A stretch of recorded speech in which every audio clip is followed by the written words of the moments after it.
Hello and welcome back. In part 1 of this series of videos we saw how a neutron star is the core of a star that remains after the rest of the star has blown itself apart in a supernova explosion. The core has been compressed by gravity into a sphere perhaps 10 or 15 miles across, consisting largely of neutronium, a bizarre element with a density so high that a teaspoonful of neutronium would weigh 4 billion tons. In part 2 we're going to start looking at different types of neutron stars. Not so long ago astronomers thought that classifying them was easy and that they could be placed in just a couple of categories.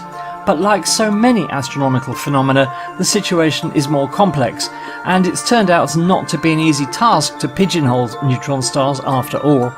As we're finding out, it seems there is more diversity in neutron stars than we used to think. However they behave, all neutron stars have a few things in common.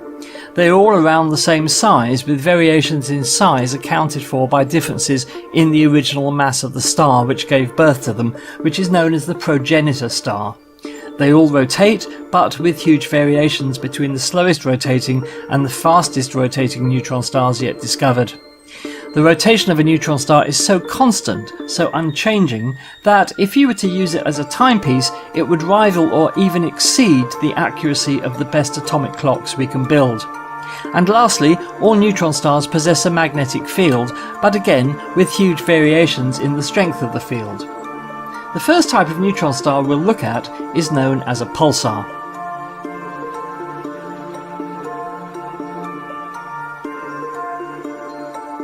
A pulsar is the name given to a neutron star where particles surrounding the star are accelerated by the intense magnetic field towards the magnetic poles, where they are focused into beams or jets of energy, which shoot out from the poles at about 70% of the speed of light. Note that the magnetic poles are often not aligned with the neutron star's axis of rotation, meaning that the jets describe a cone as they sweep round the sky. In other words, they wobble. If the Earth happens to intercept one of these jets, we see a flash.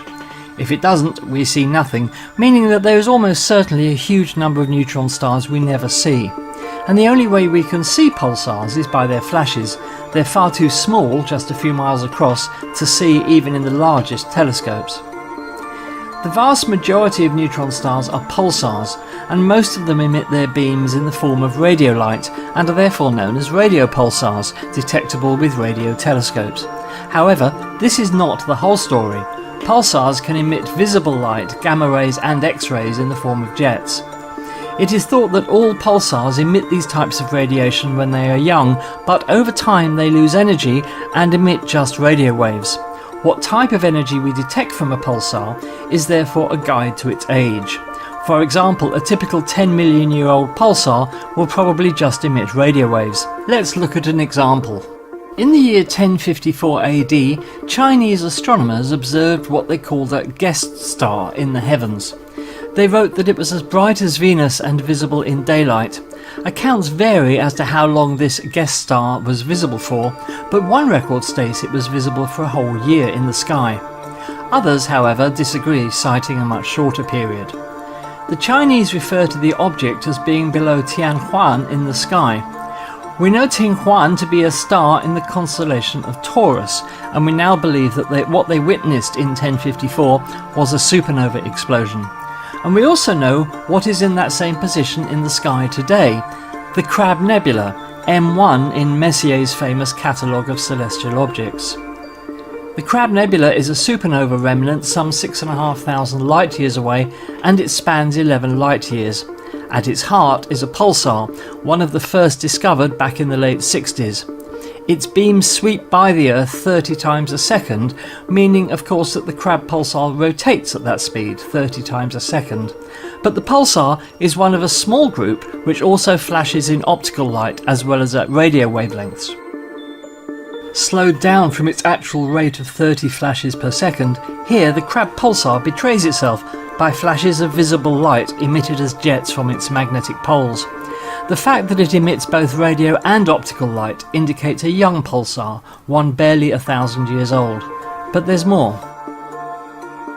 At the heart of the Crab Nebula there are high-energy particles produced by the pulsar that glow in X-ray light. This time-lapse video taken by NASA's Chandra Orbiting X-ray Observatory shows dynamic rings, wisps and jets of matter and antimatter around the pulsar in the Crab Nebula. The time-lapse was made from 7 still X-ray images taken by Chandra between November 2000 and April 2001. In addition, the presence of high-energy X-ray emissions in the jets shooting out from its poles marks the Crab pulsar as young. In pulsars millions of years old, we see just light at radio wavelengths, an indication that energy levels around the pulsar are less intense and its magnetic field weaker, no longer able to accelerate particles like electrons and positrons to sufficiently high levels to produce X-rays and gamma rays. Notice how the jets of X-rays emitted from the pulsar are corkscrewing around, indicating its magnetic field is not aligned with its axis of rotation. And there's something else. As energy is removed from the system by the lighthouse-like beams, the pulsar's rotation rate slows down. Although over short periods the steady ticks of pulsars are the most accurate clocks in the universe, over long periods the pulsar spins slower and slower. This has actually been measured for some pulsars. Energy is also removed from the system in the form of gravitational waves, but we'll talk about those in another video. This is the Vela pulsar, the first ever discovered. It spins 11 times per second and emits radio-optical gamma and X-ray radiation. The sound you are listening to is its radio emissions, that fast ticking as the Earth intercepts one of the pulsar's jets 11 times per second. Notice again the corkscrewing X-ray jet. There is a class of pulsar known as millisecond pulsars which complete one rotation in less than 10 milliseconds, 1 millisecond being a thousandth of a second. Millisecond pulsars have been detected in radio X-ray and gamma ray light. The current record holder for this incredible rate of rotation is the pulsar PSR J1748, which rotates at an amazing 716 times per second. So the question is, why do these pulsars rotate so quickly? What's the mechanism involved? Well, a millisecond pulsar is the result of a system where the pulsar has a companion star, in other words, a binary system. In this NASA animation of such a binary system, we see a pulsar and its companion, which is a normal star. Both co-orbit around their common centre of gravity. The intense radiation wind from the pulsar strips material from the surface of its companion, which is then pulled onto the neutron star by its intense gravity. As this material falls onto the surface of the neutron star, the laws of conservation of momentum mean that the neutron star will spin faster as a result. The infalling material from the companion is heated up to millions of degrees by the pulsar's intense magnetic field, causing blasts of X-rays that can be seen across the universe. When we see X-rays in the universe, it's always an indicator of extremely high temperatures. This type of pulsar is therefore known as an X-ray binary. But there's a periodicity to this activity.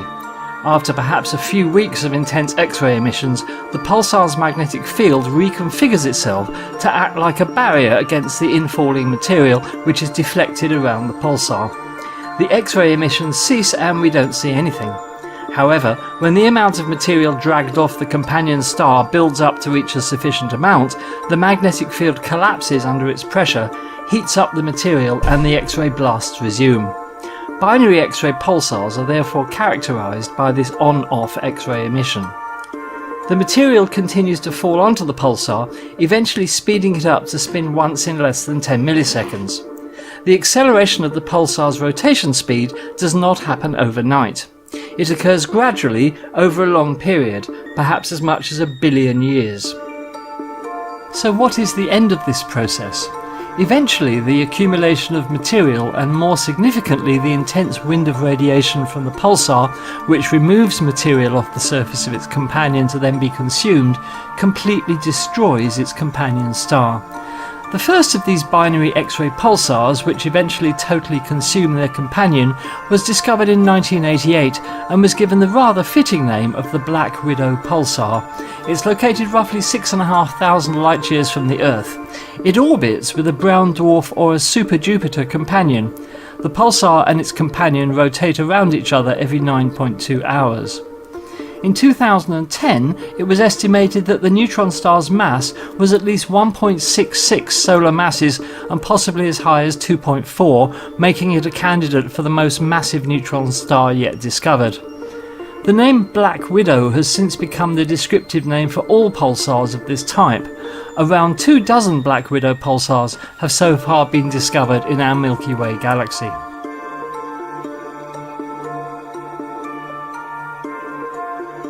This is NISA, an experiment on the International Space Station. NISA stands for Neutron Star Interior Composition Explorer. Its goal is to observe X-rays from neutron stars in unprecedented detail so that astronomers can try and work out their internal composition.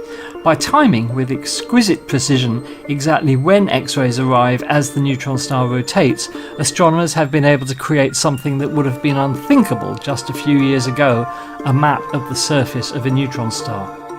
As we have seen, the conventional view of a neutron star is that its intense magnetic field is anchored at two magnetic poles, much like the Earth's, and indeed all the planets in the solar system which possess magnetic fields.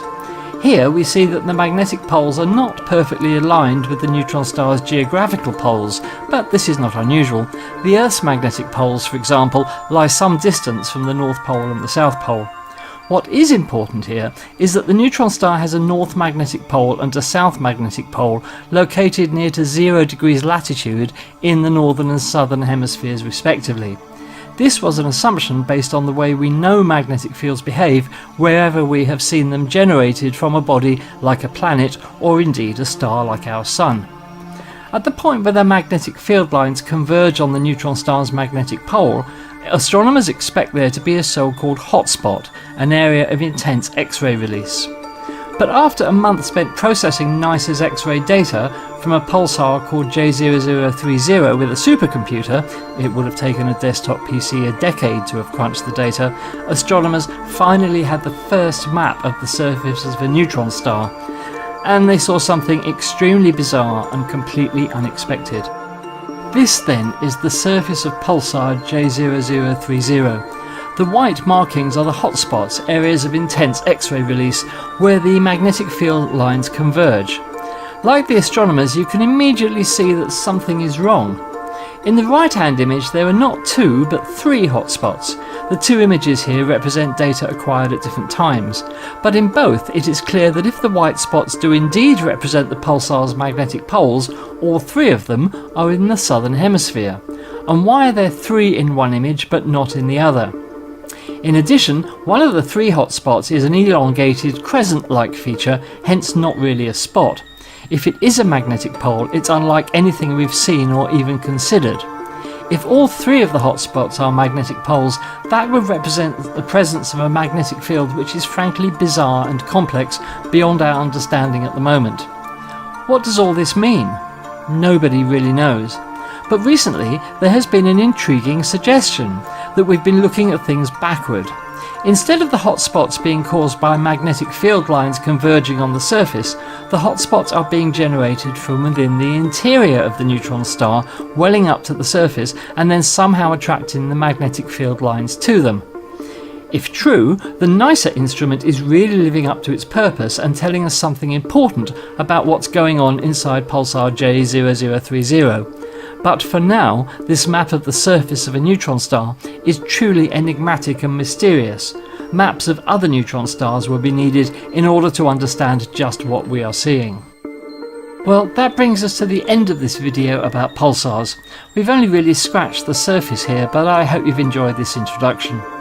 Next time, we'll be looking at what is undoubtedly the weirdest type of neutron star, the magnetar.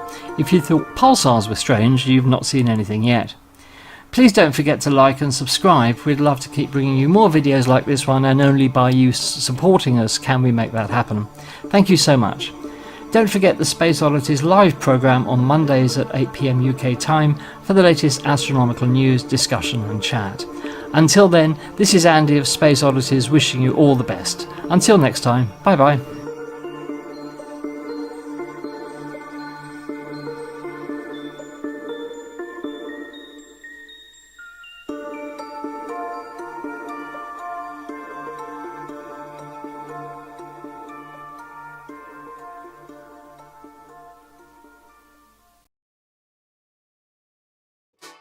Welcome to the Space Oddities series of astronomy basics videos. In this video we're going to be asking the question, what is a magnetar? A magnetar is the most magnetic object known in nature, a type of neutron star with an extremely powerful magnetic field. The magnetic field of a magnetar can be up to 100 trillion times stronger than the magnetic field of the Earth. A magnetar at the distance of the Moon could pull the keys from your pocket or wipe the magnetic strip on your credit card. If you approached a magnetar to within 600 miles of its surface, its magnetism would, quite literally, dissolve all the atoms in your body, leaving you as just a cloud of electrons and ions.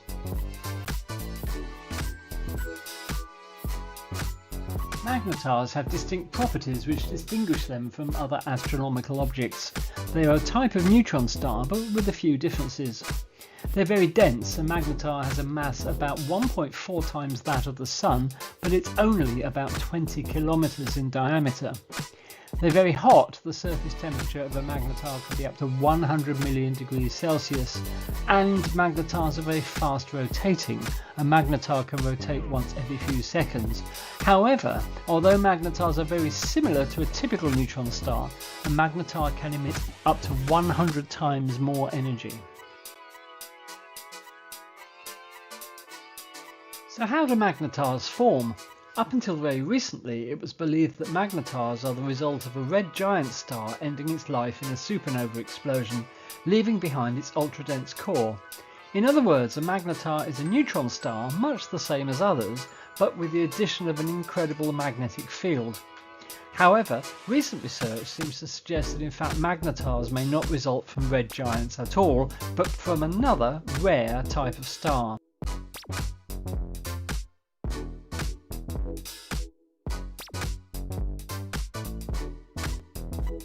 The most recent research into the origins of magnetars has focused on a new type of star called a massive magnetic helium star. These stars are a few times more massive than the Sun and are rich in helium. They are also thought to have very strong magnetic fields. In a study published in the journal Science in August 2023, astronomers found that a massive magnetic helium star called HD 45166 is likely to become a magnetar. The star is located about 3,000 light years away from the Earth in the constellation of Monoceros. The astronomers studied the star using multiple telescopes, including the European Southern Observatory's Very Large Telescope. They found that the star has a mass of about 3.5 solar masses and a surface temperature of about 20,000 degrees Celsius. Astronomers believe that massive magnetic helium stars must be rare, because to date only around 30 magnetars have been discovered in our galaxy. However, as yet astronomers know little about these strange stars and the process whereby they form magnetars, if indeed that's what they do, which is by no means certain at the moment. Far more research is needed to establish why these stars have such strong magnetic fields in the first place. Magnetars and fast radio bursts. Fast radio bursts, or FRBs for short, are bright bursts of radio waves that come from distant galaxies all over the sky, their distribution seemingly random. They typically last for just a few milliseconds and can carry more energy than the Sun puts out in a year. They are incredibly mysterious and their origin is still unknown. However, there is growing evidence that magnetars may be the source of FRBs. There are several lines of evidence that support the link between magnetars and FRBs. First, the timescales of FRBs and magnetar outbursts are similar. Second, the locations of FRBs are consistent with the locations of magnetars. And third, the energy emitted by FRBs is similar to that emitted by magnetar outbursts. In 2020, astronomers detected a bright radio burst from a magnetar called SGR J1935+2154, which is within our own galaxy, the Milky Way. This burst was very similar to an FRB, and it provided strong evidence that magnetars can indeed be the source of FRBs. However, not all astronomers are convinced that magnetars are the only source of FRBs. Some astronomers believe that FRBs could also be caused by other objects, such as neutron stars with weaker magnetic fields or black holes. More research is needed to definitively determine the origin of FRBs. However, the evidence is mounting that magnetars are a likely culprit. Here are some of the key similarities between magnetars and FRBs. Both are extremely energetic, both are short-lived, both are thought to originate from distant galaxies, both are thought to be caused by magnetic fields. However, there are also some key differences between magnetars and FRBs. Magnetars are known to exist, while FRBs are still a mystery. Magnetars are thought to be relatively rare, while FRBs may be more common. Magnetars emit a wide range of frequencies, while FRBs are only seen at radio frequencies.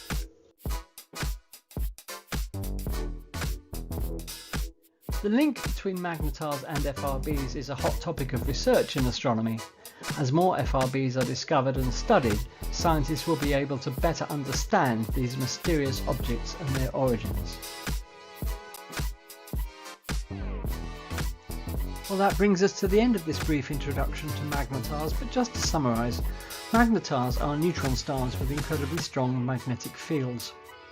Their origins are uncertain, but recent studies link them with a new type of star called a massive magnetic helium star. Magnetars may be the source of fast radio bursts, or FRBs, those enigmatic and powerful bursts of radio waves of incredible power seen all over the sky. Much is still unknown about magnetars, but they seem to be very rare animals in the cosmic zoo. Well, we hope you've enjoyed this video about magnetars. Do keep your eyes open for other videos in the Astronomy Basics series from Space Oddities on our YouTube channel. Until the next time, goodbye. I plan to tell you about some of the heroes and the stories and their scientific discoveries, and how the stories tend to reveal lesser known works of astronomers that the heroes used to make their famous discoveries.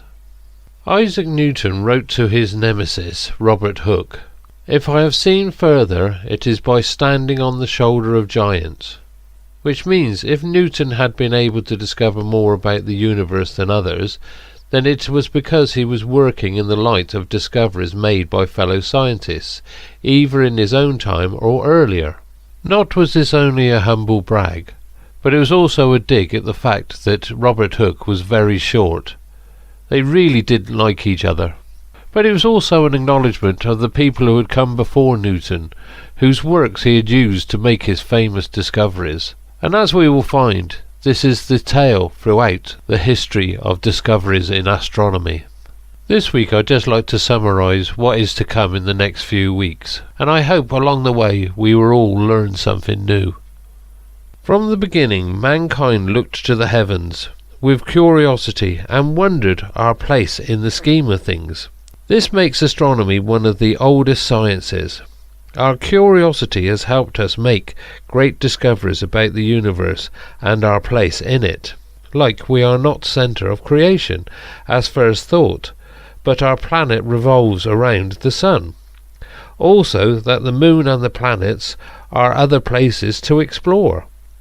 Stars are brilliant balls of luminous gas which provide most of the elements we see in the universe today. These same stars have a birth, grow old and die. There are several million of them in our own galaxy alone, and to study them we require instruments and telescopes that can detect energy along the entire magnetic spectrum.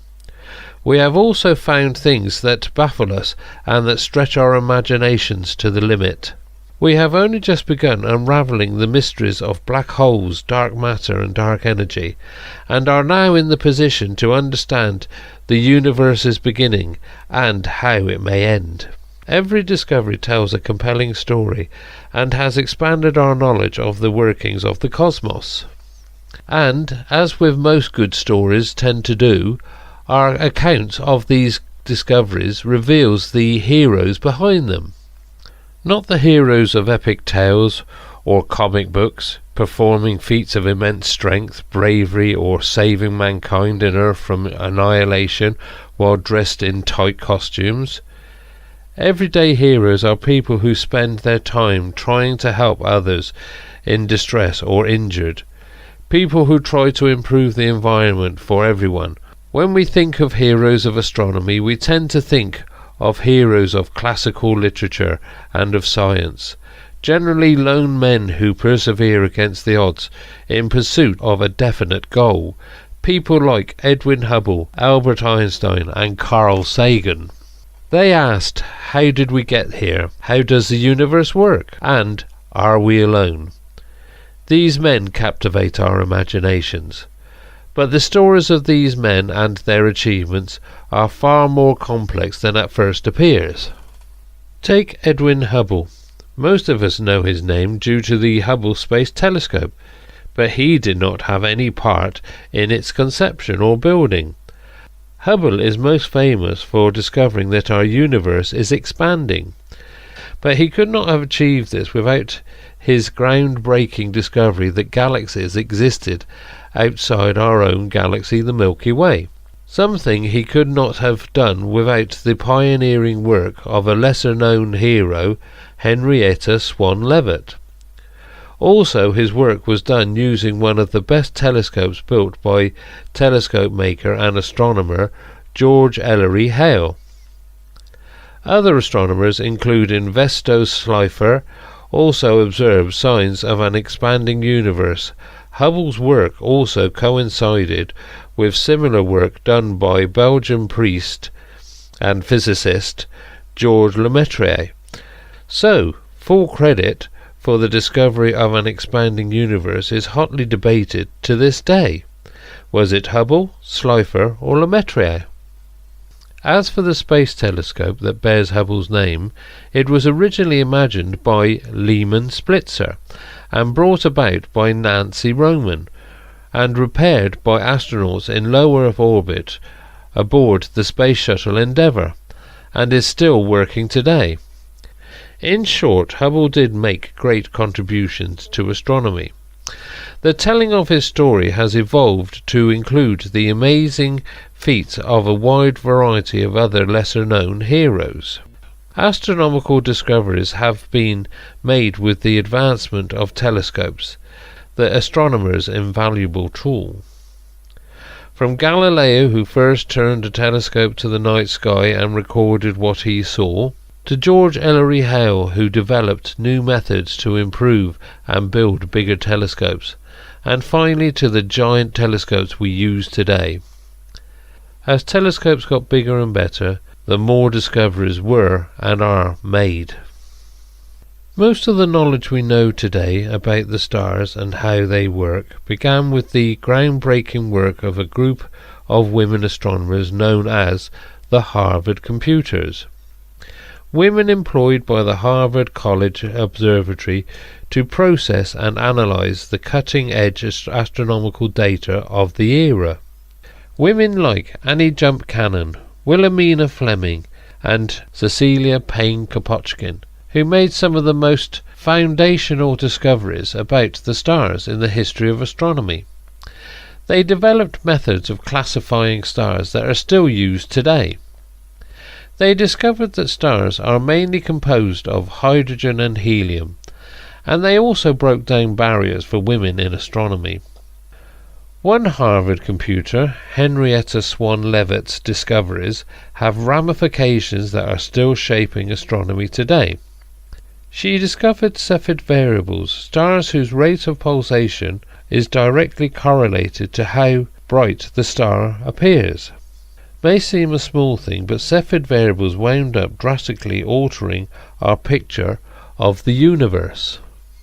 By measuring these stars' pulsation rates and determining how bright they should be compared to how bright they appeared, Leavitt had given us a new and powerful tool for measuring the distances to faraway objects, and her work directly led to Edwin Hubble's discovery of galaxies beyond our own. Hubble's most indelible contribution to astronomy was a famous and deceptively simple equation describing the expansion of our universe. However, as with many details of our universe, the discovery isn't as simple as it seems.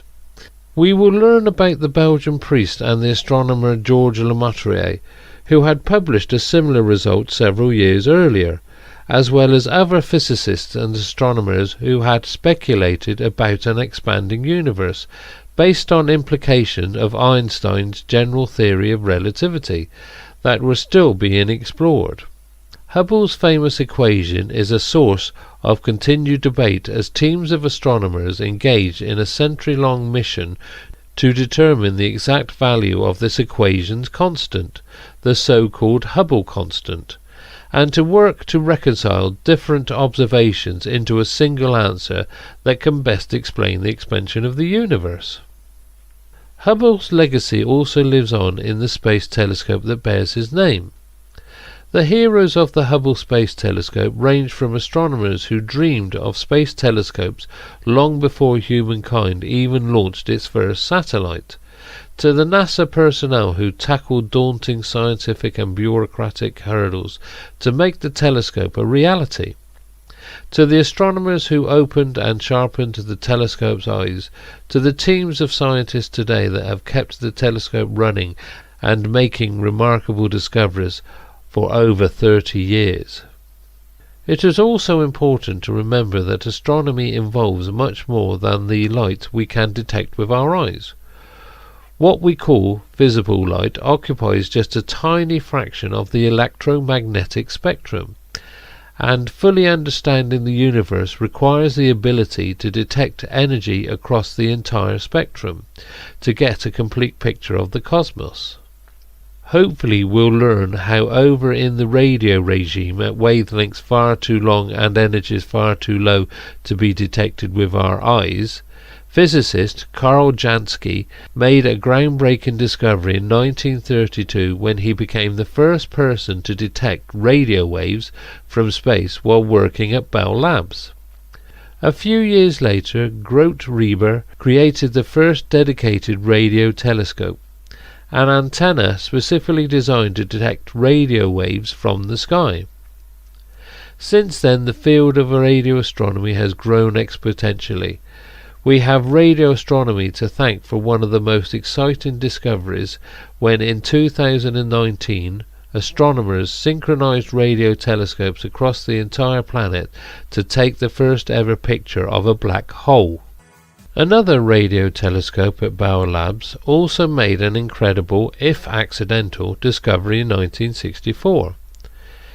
It detected the cosmic microwave background, the faint leftover remnant of the Big Bang, observable as a quiet but persistent hiss in the background of the telescope's data. This radio signal from the birth of the universe led to a Nobel Prize for its discoverers, Arno Penzias and Robert Wilson.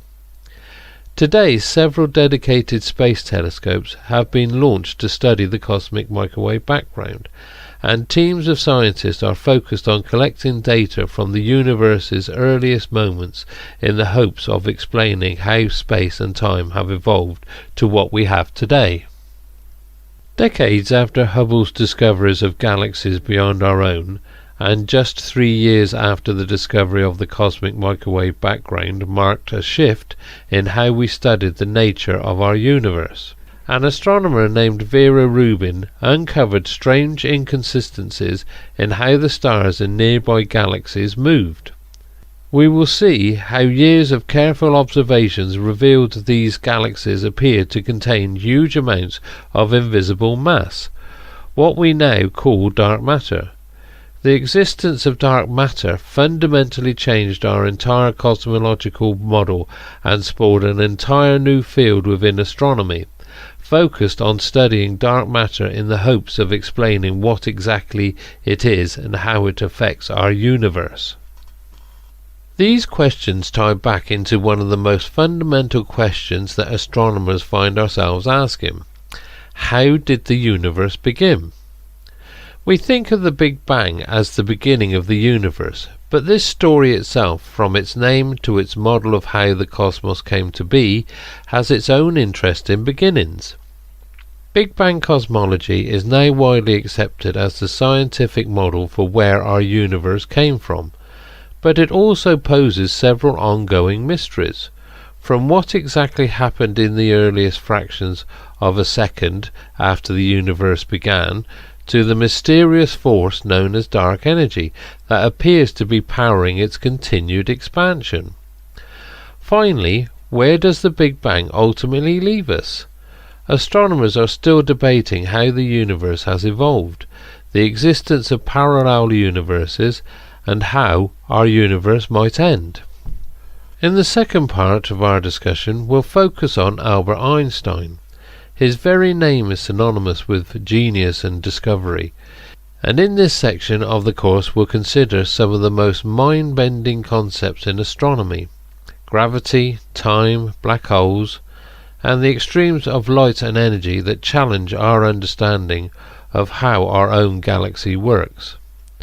It's tempting to think of astronomers as being concerned only with far-reaching challenges, like how the early universe began, the mysteries of deep space, and the physics of stars and galaxies many millions of light years away from our own home here on Earth. However, for the astronomers who study these questions, our scientific pursuits are inextricably tied to the people who study them. Many astronomers have, alongside their groundbreaking research in space, dedicated their time and energy to fighting discrimination and advocating for equal opportunities in astronomy and the broader fields of science.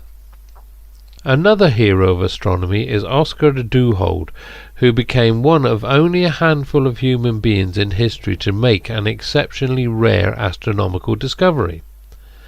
In 1987, Oscar, a telescope operator in Chile, became the only living person to discover a supernova with the naked eye. The distinction is a rare one, shared with Johannes Kepler in 1604 and Tycho Brahe in 1572, and Arabic, Chinese and indigenous North American astronomers observing the heavens in the 1050s. These discoveries made crucial contributions to our understanding of what supernovae are, how we work and how we study them today. Supernovae are incredible energetic events produced in the final moments of a dying star's life, events that emit energy across the entire electromagnetic spectrum, a fact of physics that can be easy to forget for those of us used to seeing the world through the narrow range of wavelengths detectable by the human eye. In fact, dying stars and many other objects in space emit radiation in the high energy regime of the electromagnetic spectrum, at energies so high and wavelengths so tiny that we need to invent new techniques or even leave Earth entirely in order to study them. These wavelengths include X-rays and ultraviolet light. Most of us think of X-rays as medical tools used to study our bones, and of ultraviolet light as the pesky thing that causes sunburns. In reality, observing X-ray and ultraviolet light from space can offer a fascinating window into things like newborn stars, enormous black holes, and even the workings of our own sun. Several pioneers of astronomy led the field in how to study this light, a particular challenge since it can only be detected from space. Years before the Hubble Space Telescope launched, visionaries like George Carruthers, Riccardo Giacocani, and Arthur B. C. Walker Jr. developed the cameras, technology and techniques required to capture this invaluable data from the cosmos. At the other end of the spectrum, radio telescopes also offered us the opportunity to uncover strange and exotic physics in space. In 1967, an astronomer named Jocelyn Bell discovered a strange signal, perfectly regular pulses of radio emissions, in data from a radio telescope in Cambridge, England. Her discovery proved to be the very first observations of something called a neutron star, the tiny and dense remnant left behind by the supernova death of a massive star. Neutron stars and their higher mass cousins, black holes, are some of the most extreme objects in the universe, and the astronomers who have studied them over the years have transformed our understanding of how stars, gravity, space and time work. Published in 1915, after 8 years of work, Albert Einstein's general theory of relativity connected the properties of gravity, space and time. In the years that followed, it fell to Einstein's fellow astrophysicists to seek out observational proof of this theory. In 1919, the astronomer Arthur Eddington found the first proof that Einstein's theory was correct during a solar eclipse expedition. 55 years later, after Jocelyn Bell's groundbreaking discovery of neutron stars, Russell Hulse and Joseph Taylor found more evidence for Einstein's general theory of relativity by closely observing a pair of neutron stars as they orbited one another. Combined, these observations have revolutionized our understanding of the fabric of our universe and the mysteries of gravity. One long-standing mystery of gravity was the phenomenon of gravitational waves, predicted by Einstein's theories in a mathematical result that drew skepticism even from Einstein himself. Gravitational waves are minuscule ripples in the fabric of space-time caused by the collisions of enormous black holes, but tinier than the width of a proton when they arrive at Earth.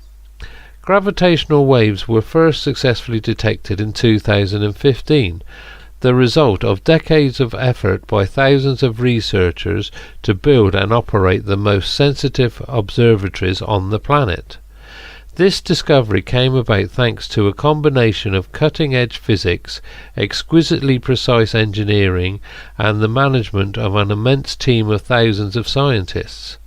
Today, gravitational wave astronomy is an exhilarating new subfield propelled by this same large team of scientific heroes. With phenomena like gravitational waves, supernovae and other transient events happening all over the cosmos, it's become clear that astronomers need to keep a constant watchful eye, or many large eyes, on the sky. However, capturing a brief flash of a supernova or the motion of a tiny comet or asteroid across the immensity of the night sky is no small task. Since the 1960s, teams of innovative astronomers have taken on the Herculean job of surveying the entire night sky, using a diverse array of telescopes and tools to painstakingly catalogue everything that we can see. Early efforts included surveys of the northern sky using endless stacks of photographic plates and ongoing observations by large networks of amateur astronomers, willing to dedicate their backyard observatories to long and detailed studies of anything that might be changing in the night sky. Today, teams have launched space telescopes designed to observe every star in the entire Milky Way galaxy, and a groundbreaking new telescope in the southern hemisphere that will soon begin a 10-year-long campaign to continuously photograph the entire sky every few nights. With so many large and heroic teams conducting all-sky surveys and achieving marvels of engineering to study gravitational waves and put telescopes into space, it can be easy to imagine that the whole planet shares this dedication to astronomy research. That said, the big question of the universe can easily start to seem quite remote and small when faced with the many challenges of day-to-day life here on Earth. More than any other science, communicating the discoveries, importance and the wonder of astronomy to the rest of the world is a crucial role for astronomers if we hope to continue studying the cosmos. Carl Sagan was the first and the most famous astronomy ambassador of the modern age, and many other heroic efforts have been made to advocate for astronomy research and increase public enthusiasm for science. Sagan was also a specialist in studying our own solar system and imagining solar systems beyond our own. In this final section of our talks, we'll look at the science of our own cosmic backyard and learn about the heroes who are studying our potential neighbours in the universe. One clear and immediate connection between the mysteries of space and life on Earth are asteroids and comets, the small citizens of our own solar system that might one day come close, perhaps even a bit too close, to our home. Finding and studying nearby objects like these is a crucial part of understanding our solar system and the fate and history of our planet. Astronomers like Jean and Caroline Shoemaker built up a long and prolific history of discovering and studying comets and asteroids, along with their potential impacts. One dramatic example was observed by astronomers and stargazers all over the world in 1994, when comet Shoemaker-Levy 9 struck Jupiter. More recently, large survey and robotic campaigns have taken up the mantle, with teams of people monitoring the sky, searching for asteroids and comets throughout the solar system, and learning more about these fascinating little members of our solar system along the way. It's hard to talk about small solar system citizens without also thinking of Pluto, our little former knife planet, and wondering what exactly happened to it. The astronomical heroes, or maybe anti-heroes, behind Pluto's journey from discovery to demotion span more than 70 years. In 1930, Clyde Tombaugh discovered Pluto and classified it as the 9th planet in our solar system. In 1960, Julio Fernandez predicted that an enormous and crowded belt of smaller rocky objects should surround the outside of our solar system, just at and beyond Pluto's orbit. In 1992, David Jewett and Jan Liu discovered the first observational evidence of this belt. The research that followed ultimately led to Pluto's demotion from planet status in 2006, along with a significantly expanded picture of our solar system and its outer boundaries.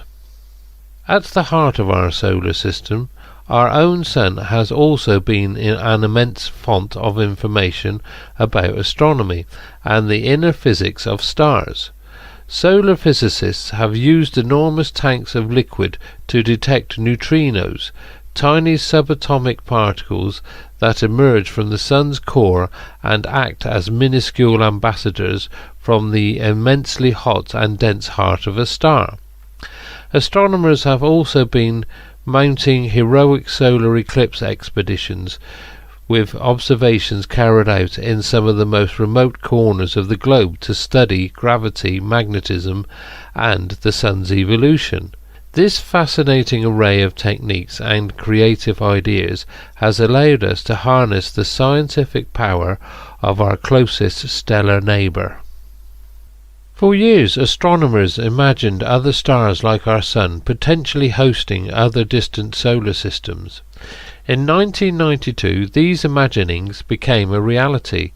Alexander Wolszczan and Dale Frail announced the first discovery of 2 exoplanets, or planets orbiting another star.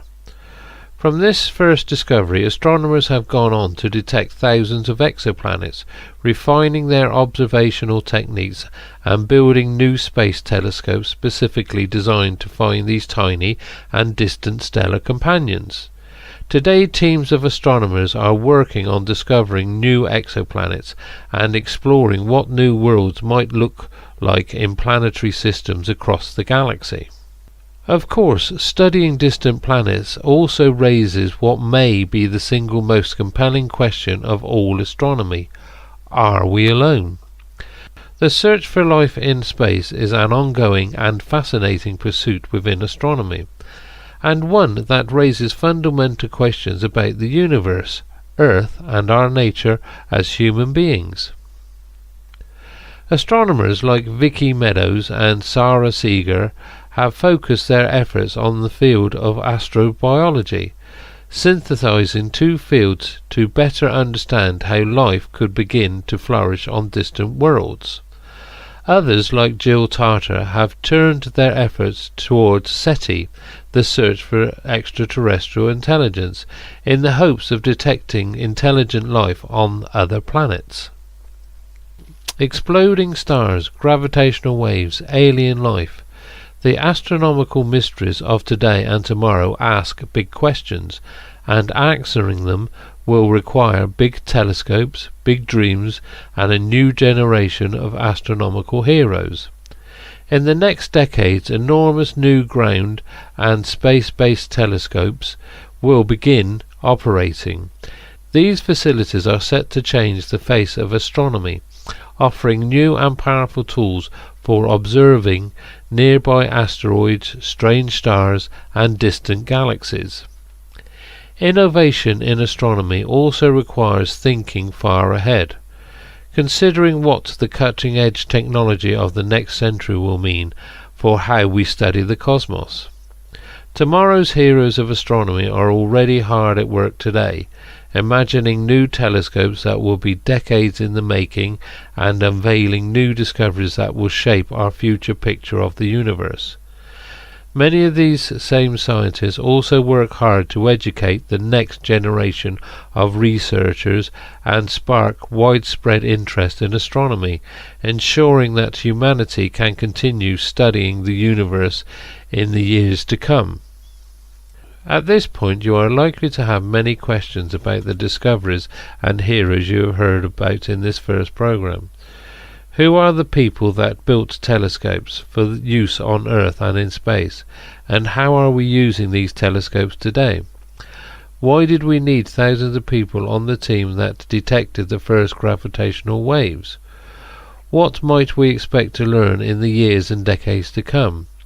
During these programs we'll be delving deep into many of the topics we've touched on today, learning about the science behind these discoveries, as well as the many different people and types of heroes that have shaped our view of the universe.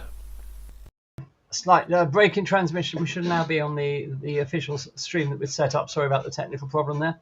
Anyway, so yes, I mean the geology of this area is a history of billions of years, uninterrupted. So it will be really interesting to see what's there. That whole landscape is extremely looks very strange and haunting and mysterious. You can see it behind me. But this is where NASA are planning to land Artemis 3 at the end of 2025. And as we were saying the other night, there are lots of other missions that are planned to land here as well. China, South Korea,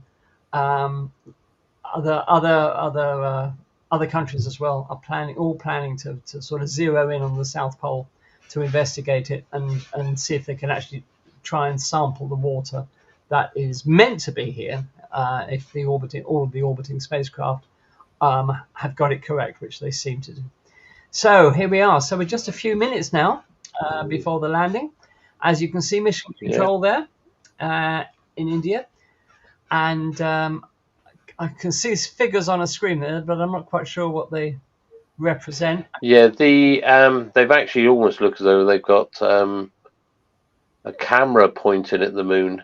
Yes, it in does. one of the screens there. It does, doesn't it? In the middle, Yeah. it looks like there's a camera pointed at the moon. Yeah. In which case, it's moving, still at some considerable altitude. I'm just trying to work out from those figures. There's a 30 there. Would that be kilometers? Maybe, I don't know. But also progressing well. Let's just listen in for a moment to see whether we can work out what's happening.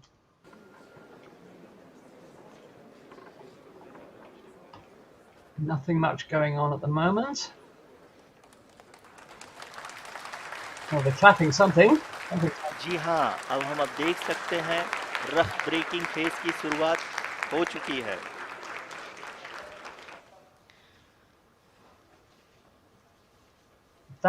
During this rough braking phase, the lander velocity shall be brought down from 1680 meters per second to 358 meters per second. The altitude will be brought down from 30 kilometers to 7.4 kilometers at the end of rough braking. All this in the duration of 690 seconds or 11.5 minutes. Currently, the Laser Inertial Reference and Accelerometer package (LIRAP) is aiding in the navigation. जी हाँ, अभी आप अपनी screen पे देख सकते हैं कि lander अब तक कुल 191 kilometre horizontal Disha Right, so I was right. So that figure on the right is the altitude. That's 30.48 Yeah. kilometers. And the landing burn's underway. So Yeah, the landing bird has started. oh, exciting stuff. Yeah, there we are. You can see it there, 31 kilometers. Seems to be climbing. Okay. Now it's going. It's definitely climbing. Right. Oops. Yeah. Well, we'll just give it time. It's probably all nominal, as they say. Yes, it's probably all nominal.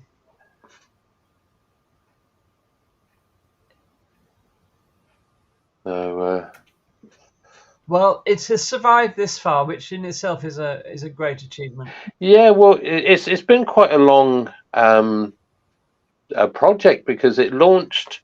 When did it launch? Was it the 14th of July? Yes, it was the 14th. Yeah, launched on the 14th of July. It entered translunar injection was on the 31st of July. So it'd been round, already for quite a long time. It took it a while getting there. And then since then it went into a very large elliptical orbit. And since then it's been performing lots of maneuvers, bringing it closer and closer to the, I was going to say the sun, the moon. So that's till we got to this position today. Hopefully, fingers crossed, everything goes fine for them. We need some good news. I can actually see on the screen there they've got what looks like lunar images. Yes. So they've taken this panel. Oh, there we are. I'll just say that the actual trajectory from the Earth to the Moon was achieved by subsequently raising orbits of the Earth until the spacecraft reached the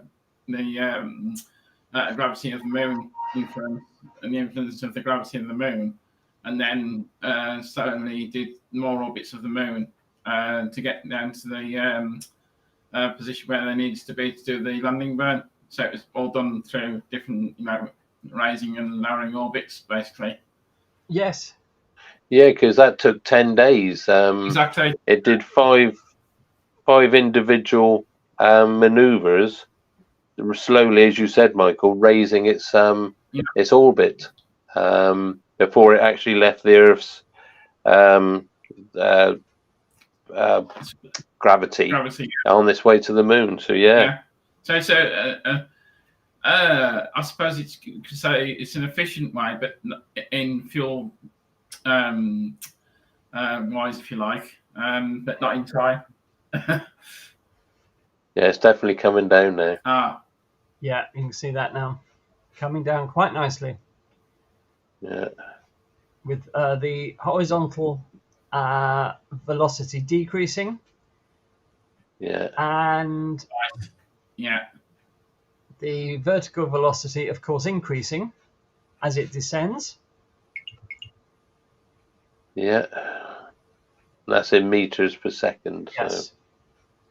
So it's moving at quite a bit of a speed at the moment. Absolutely. But if you look at the graph, it's about to start the real descent. I like the way on that image just then it said rough braking. Yeah. It's like it's thrown out an anchor or something. Yeah. Is that the proverbial anchor?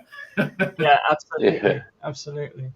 Yeah, it's sort of, how much are we going to deaccelerate it? Oh, I don't know. It's just roughly, whatever, 200 meters per second or whatever, or 50, up to you, really. So, rough braking. But that lovely image on the left of the approaching moon. Oh, yeah. That's lovely, isn't it? Yeah, that's nice. Very reminiscent of. Nice to see. Nice to see. very, very reminiscent of Apollo, isn't it? Isn't it just? Yeah. I mean, because the images when it actually reached the moon and it did its first flyby, Yeah. they were crystal clear. They were fantastic. Well, We are spoilt now with the cameras that they use today. Yeah. I'm saying that actually, I watched the Russians launch the Progress mission to the International Space Station last night, and the cameras to say, I think they're still using Zyka or something like that. The images were there. You could see what was going on, but they weren't that good. But yeah, they're probably shopping centre security cameras. Or yeah, probably Zenit E's. yeah. There's nothing. No, don't diss the Zenit E. It was a good camera as long as you could lift it up. Yeah, it was substantial. You could drop it and it would survive. Yeah, made of old tank parts. Exactly. The Helios lens on the Zenit E was a phenomenal lens. Yeah. I'm not knocking it. I'm just saying, but if you could lift it up to your eye, and well done. Right. You realise you're showing your age now, don't you? Who cares? Oh well, yeah. Who cares? Those poor kids who never experienced Russian technology like that. Yeah, and film even. Yeah, exactly. Yeah, no, it was good. Ian's asking in the chat who's filming the video of the lander. I think it's Ridley Scott. Yeah. Yeah, I haven't had a look in the chat. Hi guys. Hello Graham. Hello Ian. Hello Astronobulae. Nice of you to join us. Steve's there as well. And Steve's here. Yeah, Steve as well. Gerard's here as well in the world. Hello, Gerard in the world. Hope the weather's good. Facebook user says, I came upon this by accident. Very lucky. Well, we are so glad that you did, Facebook user. And don't forget, if you want to tell us your name, you'll have to do so in your messages because we just see you as Facebook user, unfortunately. And we'd rather be a little less formal. Mm-hmm. So here we are. So we're just in the final, well, not the final approach. How long have we got to go? Still about 25 minutes. So plan to launch about 1:45. Or maybe plan to land about 1:45. Is that what I think? Landing touchdown is in 16 minutes. Yeah, 16 minutes. So it says here, but yeah, that could be out of date actually because I think my thing's frozen. So that's Roger says he can't use his telescope from Sparkford as moonrise is still 30 minutes away. Yeah. Yeah, very good. I bet it's a clear sky in Sparkford, as always. Yeah. So thank you all for joining us. It's great to have you with us twice this week. So fingers crossed for a successful landing. Lovely image of the moon there. Look, it's not a video, as you can see. It's updating every so often. So it's not an actual live feed. It's a camera. Yeah. So sorry, I've got to correct myself. It's 11 minutes to touchdown. Sorry. 11 minutes to touchdown. Yeah. Wow. Yeah, 16.6. It's down to 16.5 kilometers now. And we will join the commentary from ISRO just in the final couple of minutes, I think, just to listen to what they say. Let's hope it's a we're down, hurrah, rather than a whoops. Because I would not like to have been in the Russian control room last week when Luna 25 was lost. That must have been dreadful. No. So, I mean, I'm not. It probably wasn't, but the whole thing seemed to be quite rushed. Yes. I don't know. It's very, very sad. Those people have put a lot of work into that, and space is one of these. No matter what the geopolitics is happening in this world, but space is one place where everybody comes together. So. It's one of these things that it can bring people together. Geopolitics put aside, and so we like I said, we are sad for what actually happened. We want people to succeed. So we do. Yeah. And the other thing is, of course, what actually happened with the with Luna 25 was that they fired its engine to put them into the final configuration of orbit, if you like, before landing, and the main engine should have fired for 84 seconds, and it actually fired for 157. That's what actually happened, and they couldn't turn the main engine off. So when they did get it off, it had accelerated the spacecraft and accelerated it towards the surface of the moon. Yeah. Very sad. I don't know what you're posting, Michael, but I've got to review your message, so better not be naughty. Never. Right. So let's now join the Indian Space Research Organisation. Let's listen to the last few minutes of their commentary.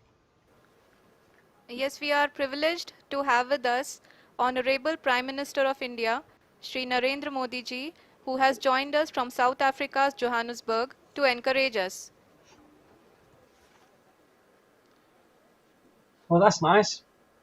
Yeah. जी हाँ, आप ये देख सकते हैं altitude hold face भी बहुत ही आसानी से लैंडर फेस ने पार कर लिया है और अब फाइन ब्रेकिंग की शुरुआत हो चुकी है। अभी हम ये देख सकते हैं कि लैंडर की ऊंचाई लगभग 5.6 किलोमीटर है, जो कि इस फेज के उपरांत लगभग 800 मीटर हो जाएगी। Okay. Right. We can hear from the mission operations team that the sensors are performing nominally, and we are currently in the midst of the fine braking phase, which is going to continue for 3 minutes, and the altitude is going to be reduced to nearly 800 meters at the end of this phase. Gosh. जी हाँ, Crucial जैसा कि time. Arushi जी ने बताया कि लगभग 3 minute के उपरांत lander की हाइट लगभग 800 मीटर वर्टिकली होगी और यहाँ पे लैंडर की horizontal velocity, vertical velocity, even down range भी लगभग शून्य होगा। Because it was about this time that they lost Chandrayaan. We can see the visual of the lander module, and we can see that the downrange traveled is nearly 831 kilometers. Yeah, because of course none of this is easy. No, Was it the Japanese who lost theirs? And it was due to the ground radar. It passed over a big crater, and so it was reading the surface, and then of course it dropped away. चंद्रमा की सतह से लगभग Yeah. 3 kilometre से कम हो And it thought it was higher than it really was. it's very So sad. Well, We we're are down to 2 very close kilometers to now. the moon's surface, nearly 2.6 kilometers, as we can see. Very exciting. yeah, I'm looking at those craters on those images. Well, it seems to be coming down between them, which is good. Look, it's definitely over, not over a big crater. I'm going to be really interested to see exactly where the landing site is. Yeah. So I can find it on the map. And Prime Minister He looks a bit stern, doesn't he? Yeah, he looks a bit stern. कि lander की ऊंचाई लगभग 1 kilometre के आसपास है। 1 kilometer coming up or coming down. Nail biting stuff. We are nearing the final phase of the power descent, which is going to be the vertical descent phase or the local navigation phase. Now this is where it gets tricky. Yeah. जी हाँ, अब हम fine breaking wave के एकदम करीब आ चुके हैं। हाँ, आप तालियों के गड़गड़ाहट से सुन सकते हैं कि हम लोगों ने तीसरे चरण को भी बहुत ही सफलतापूर्वक हासिल कर लिया है और अभी हम वर्टिकल डिसेंट फेज में आ चुके हैं, जिसकी शुरुआत भी बहुत ही अच्छे ढंग से हो चुकी है। Yeah. Let's get back to the telemetry, please. Vertical descent. A lot of applause indicates that till now the performance has been nominal. We are in the vertical descent phase 1. The altitude is being brought down from 800 meters and we are nearing and approaching the lunar surface. जी, आप अपने screen पे देख सकते हैं कि lander का height लगातार कम होता जा रहा है। इस समय हम लैंडिंग साइट के जस्ट ऊपर हैं और इस समय इसकी ऊंचाई लगभग 600 मीटर के आसपास है। इस फेज के दौरान लगभग 150 मीटर के ऊंचाई पे पहुंचने के बाद Ooh, 100 लैंडर meters. अगेन लगभग 20 से 22 सेकंड के लिए हॉवरिंग करेगा। I think that image on the left looks a bit. We are above the landing site. The horizontal as well as the vertical velocity is now being constantly reduced, and the lander module has begun its descent towards the landing site. It's only 8 meters a second now vertical. Yeah. So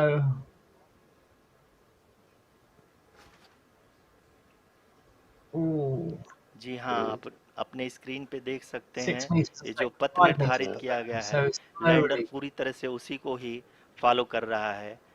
इस समय हम लगभग 200 metre की height से भी कम आ चुके हैं।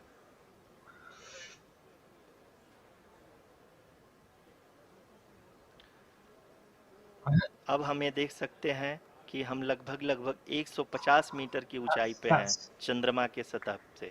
That's not looking good.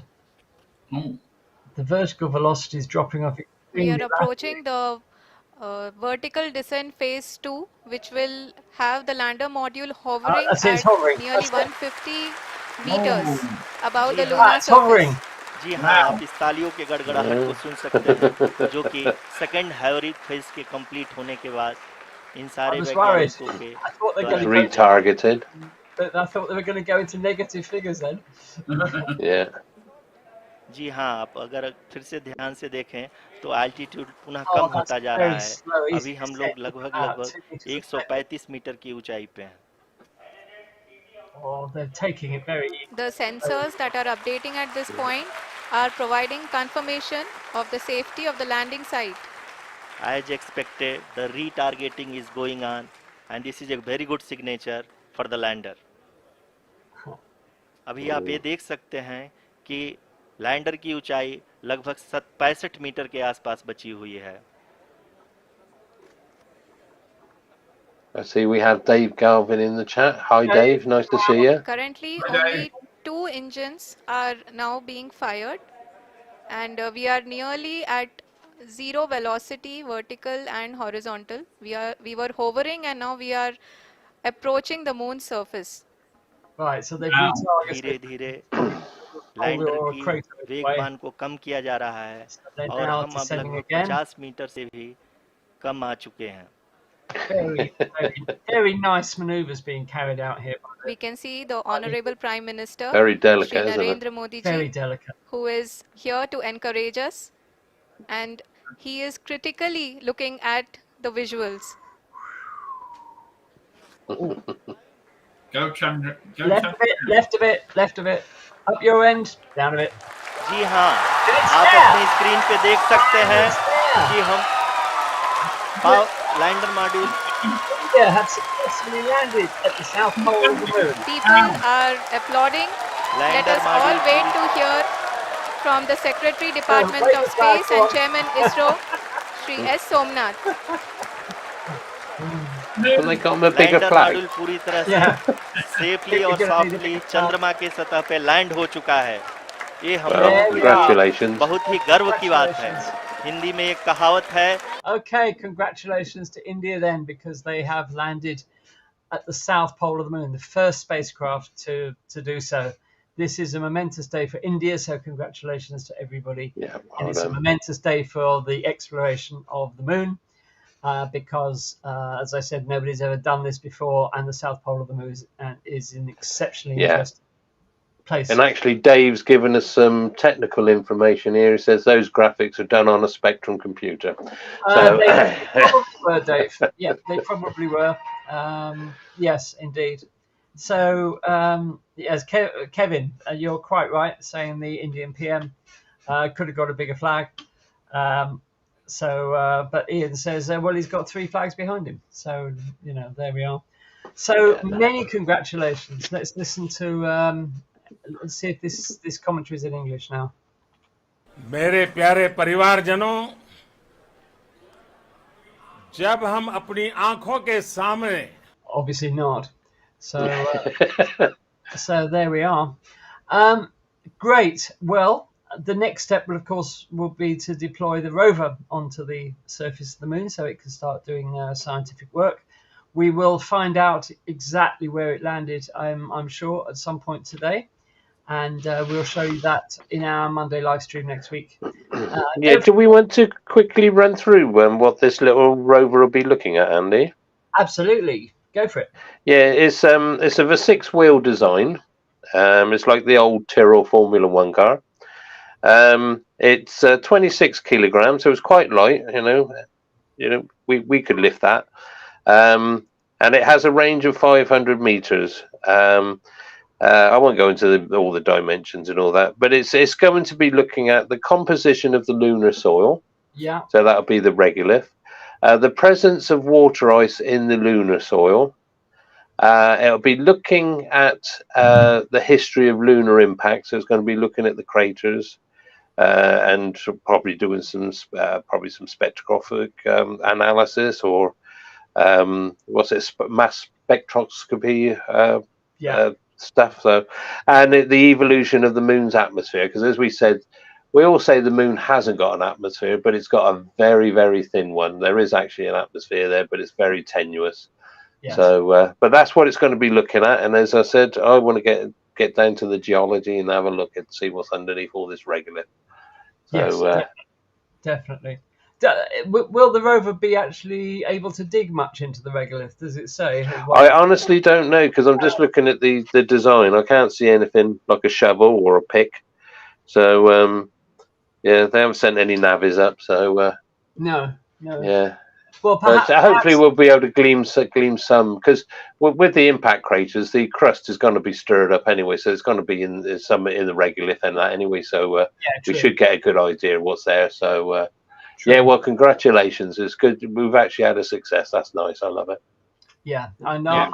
After the loss of Luna 25 last week, this is a really big step forward for the study of the moon. And I bet the Russians are feeling a bit pig sick now watching this. So commiserations to the Russians. Well, it's as you said on Monday, the Russians have, with not just because of that failure, they've said that they've really got to go back to basics and totally redesign. I did see a image of then what they're building as a new capsule, and it's totally different. It's almost a bit like what SpaceX are using. It's a far more modern design because, of course, when the fairing comes off of the actual rockets, you've got that big round bulbous thing, which is the cabin. Yeah, but they're going towards the more traditional what we see with the Americans and everybody else. So they're going back to the drawing board and they're going to start from scratch. And more power to their elbow. Let's just hope they can sort themselves out. As ever, it's the money, and the Russian space program, as much as any other sector of the Russian economy, is of course being hit largely by Western sanctions at the moment. So, perhaps that will improve once. Yeah. Well, they relied upon a lot of Ukrainian. A lot of the components were made in Ukraine. Well, indeed. And of course, it's the same for the Western countries, because they get a lot of manufactured goods from Ukraine, and of course, it's affected the British space industry because a lot of the technology was coming from Ukraine. Absolutely. And then it all kicked off because we probably would have had launches already. But saying that, we haven't got any launch pads ready yet, so maybe not. But yeah, so it's if we can get ourselves sorted out, then hopefully we'll be launching soon. But we've got a lot of exciting times to come.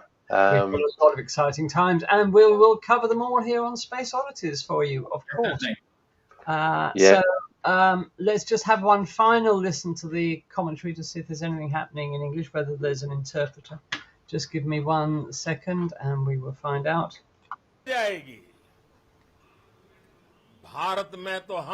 No is the answer to that.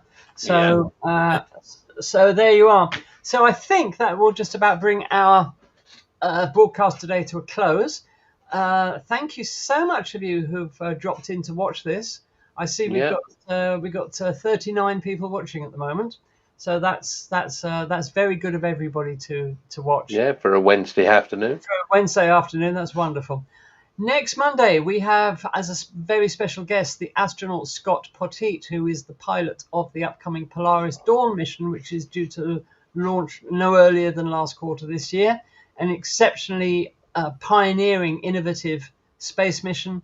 Find out all about it on Monday when Scott joins us. If you have any questions for him, of course, you're more than welcome to ask. And we will look forward to having Scott as a real-life astronaut as our guest. He was originally meant to be with us in July, if I remember rightly, but due to one commitment or another, he's been unable to. So we're hoping he's able to join us next Monday, and we shall look forward to receiving him as our very special guest. It should be really interesting. So we'd like to thank you all for being with us this afternoon. Many congratulations to India for a spectacular and safe landing on the south pole of the moon. Can't wait to see the images, and they should be absolutely epic, and we will find out before then exactly where it landed. Just before you go, Andy, Astro Nebula says, looks like you've aged a bit, Andy, but I like the three flags behind you. Well, this is what spaceflight coverage does to you. It gives you premature aging. So yeah, let's just kill that. So that's a bit close as well. So let's put us back. There we are. So yeah, thanks guys. Thanks a lot for being here. We do appreciate it. Wonderful. Yeah, nice seeing you all. And nice seeing you all. And we will see you on Monday with the astronaut Scott Potteet. So take care of yourselves. Have a fantastic week and weekend, and we'll see you on Monday, 8 o'clock UK time, as always. Yeah. See you all. Bye for now. Keep looking. Okay. Thanks, Andy. Yep, this is Euclid, the next European Space Agency Space Telescope, as Andy said, subtitled Exploring the Dark Universe. Okay, I'll do that. So, what is Euclid? Euclid is a visible to near-infrared space telescope developed by the European Space Agency and the Euclid Consortium.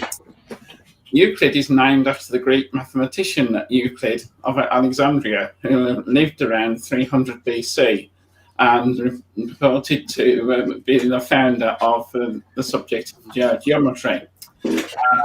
As the density of matter and energy is linked to the geometry of the universe, the mission was named in his honor. That's where the name comes from. All right. And the way Euclid came about, previously there was two missions proposed under ESA's Cosmic Mission 2015 to 2025. The first one was Dune, the Dark Universe Explorer, and Space, the Spectroscopic All-Sky Cosmic Explorer. They work so hard on these acronyms, don't they? Yeah, exactly. Both missions proposed complementary techniques to measure the geometry of the universe, and after an assessment study phase, a combined mission resulted. Euclid was selected by ESA's Science Programme Committee for implementation in October 2011, and in June 2012 it was formally adopted. So that's how it came about. Right. So the mission is to explore the composition and evolution of the dark universe. The Space Telescope will create a great map of the large-scale structure of the universe across space and time by observing billions of galaxies out to 10 billion light years and across more than a third of the sky. Euclid will explore how the universe has expanded and how structure has formed over cosmic history, revealing more about the role of gravity and the nature of dark energy and dark matter. Okay, the construction, the Space Telescope was built by Thales Alenia Space in Italy. And Euclid is 4.5 meters long with a diameter of 3.1 meters and a mass of 2,160 kilograms. Okay, just a little bit of science, not a lot, because I don't fully understand it myself. So what is the dark universe? Well, scientists, apparently astronomers and scientists, think that we can only see 5% of the actual universe with the visible instruments, our eyes, and our other instruments in the electromagnetic spectrum. We can only see 5% of the universe. So 95% of the universe is unknown or dark, and that's where we get the commonly known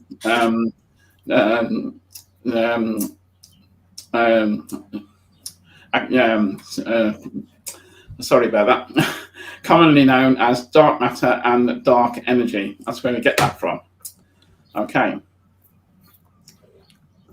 So 5 mysteries Euclid will help solve. What is the structure and history of the cosmic web? What is the nature of dark matter?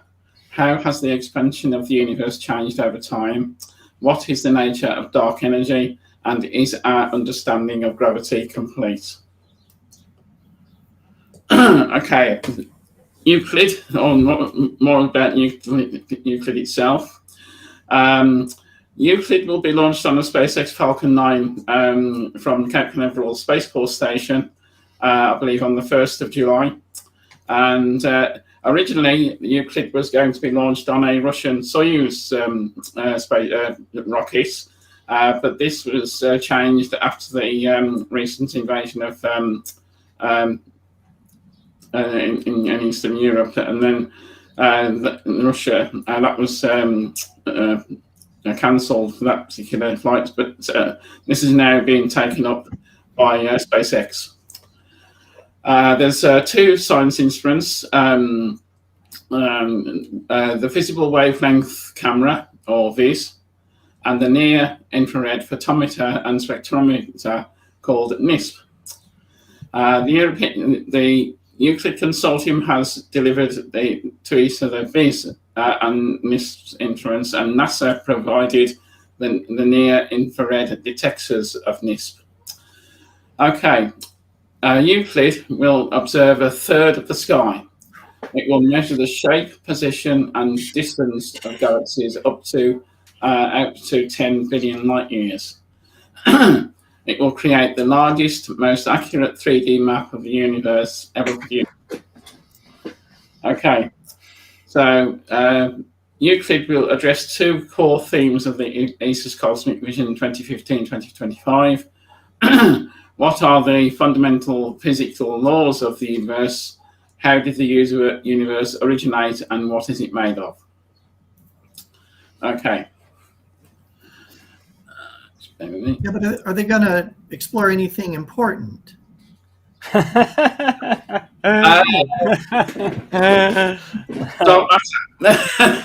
are small questions, you know.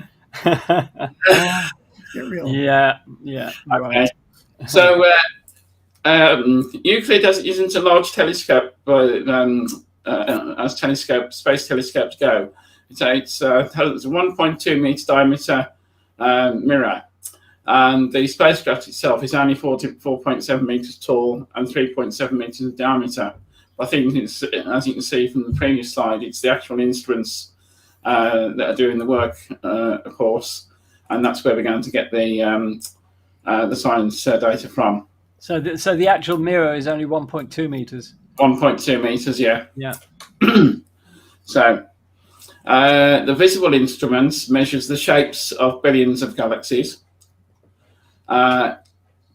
Between 550 and 900 nanometers wavelength. It has a mosaic. This is what interests me. It has a mosaic of 36 CCDs, or charge coupled devices, each one giving 4,000 pixels each. So each CCD has 4,000 pixels on that particular detector. The near-infrared spectrometer and photometer measures the brightness and intensity of light from the galaxies and is used to calculate the redshift stroke distance. And that works at between 900 and 2,000 nanometers wavelength. And that detector has a mosaic of 16 detectors each having 2,000 by 2,000 pixels each. That will be the largest infrared field of view from space. I haven't actually checked that against James Webb. It's a lot wider field than James Webb. Yeah, it's a lot wider. So that still stands. Yeah, good. Okay. So Euclid will be stationed at Lagrange point 2, and it will actually be in the same orbit as the James Webb Space Telescope and ESA's Gaia Space Telescope. Launch, as I said, will be on the beginning of July. Excuse me, and it takes about 4 weeks to actually get to L2, much like the James Webb did. Right. So they're going to be neighbours. They are going to be neighbours.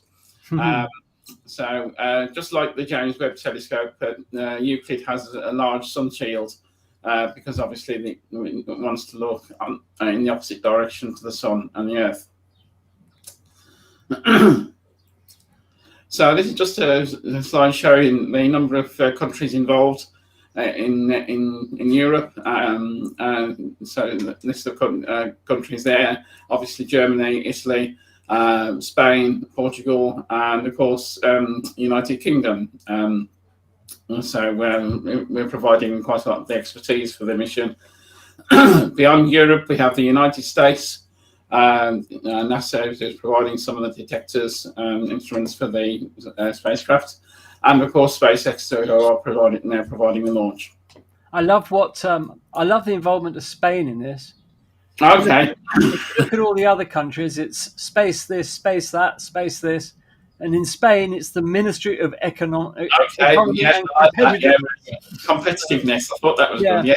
So, because I don't think there isn't a national space agency in Spain. Okay. So there we are. To create one. Yeah, got to be competitive with these dark energy surveys, haven't we? Yeah. Okay. Now this picture here just shows the size of the spacecraft. What a beauty! What a beauty! Look at that. Yeah, I know. This is actually an engineering test model.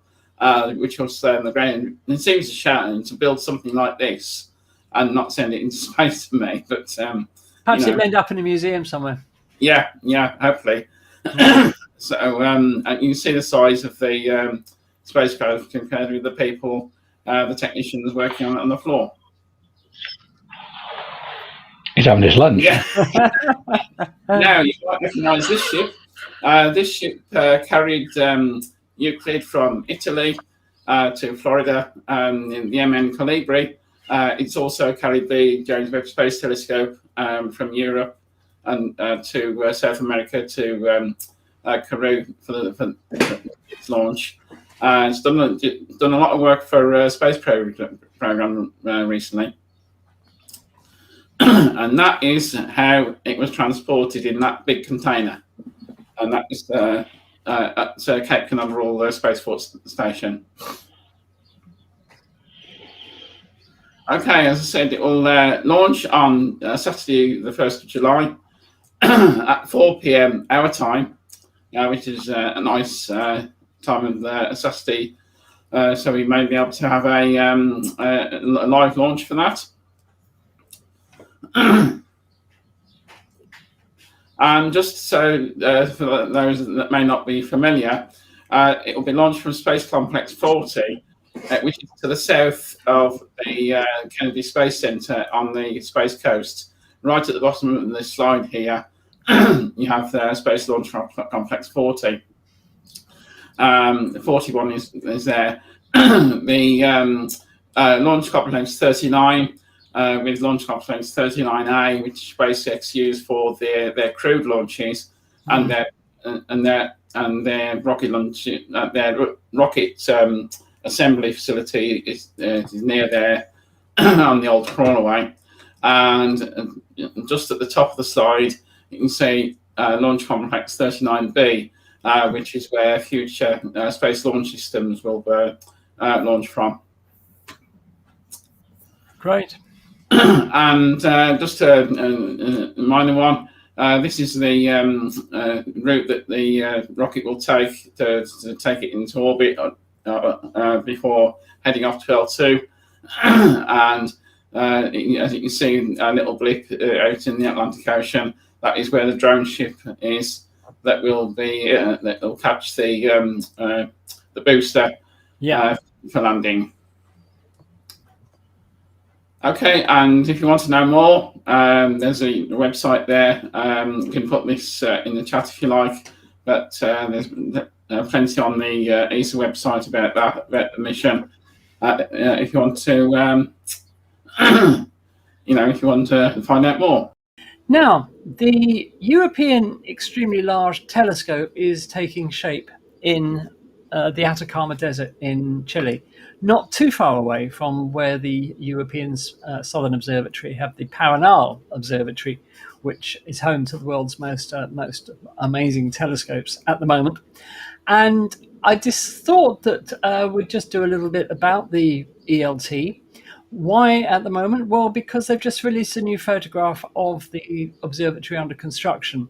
And they don't tend to release these photographs very often. Perhaps they think nobody's interested, but they don't tend to take that many photos of the ELT under construction. But they've released a new one this month, so I thought that might be a nice opportunity to have a look at the what will be, when it's completed, the world's biggest ever telescope, and this being the European Extremely Large Telescope, the world's biggest eye on the sky.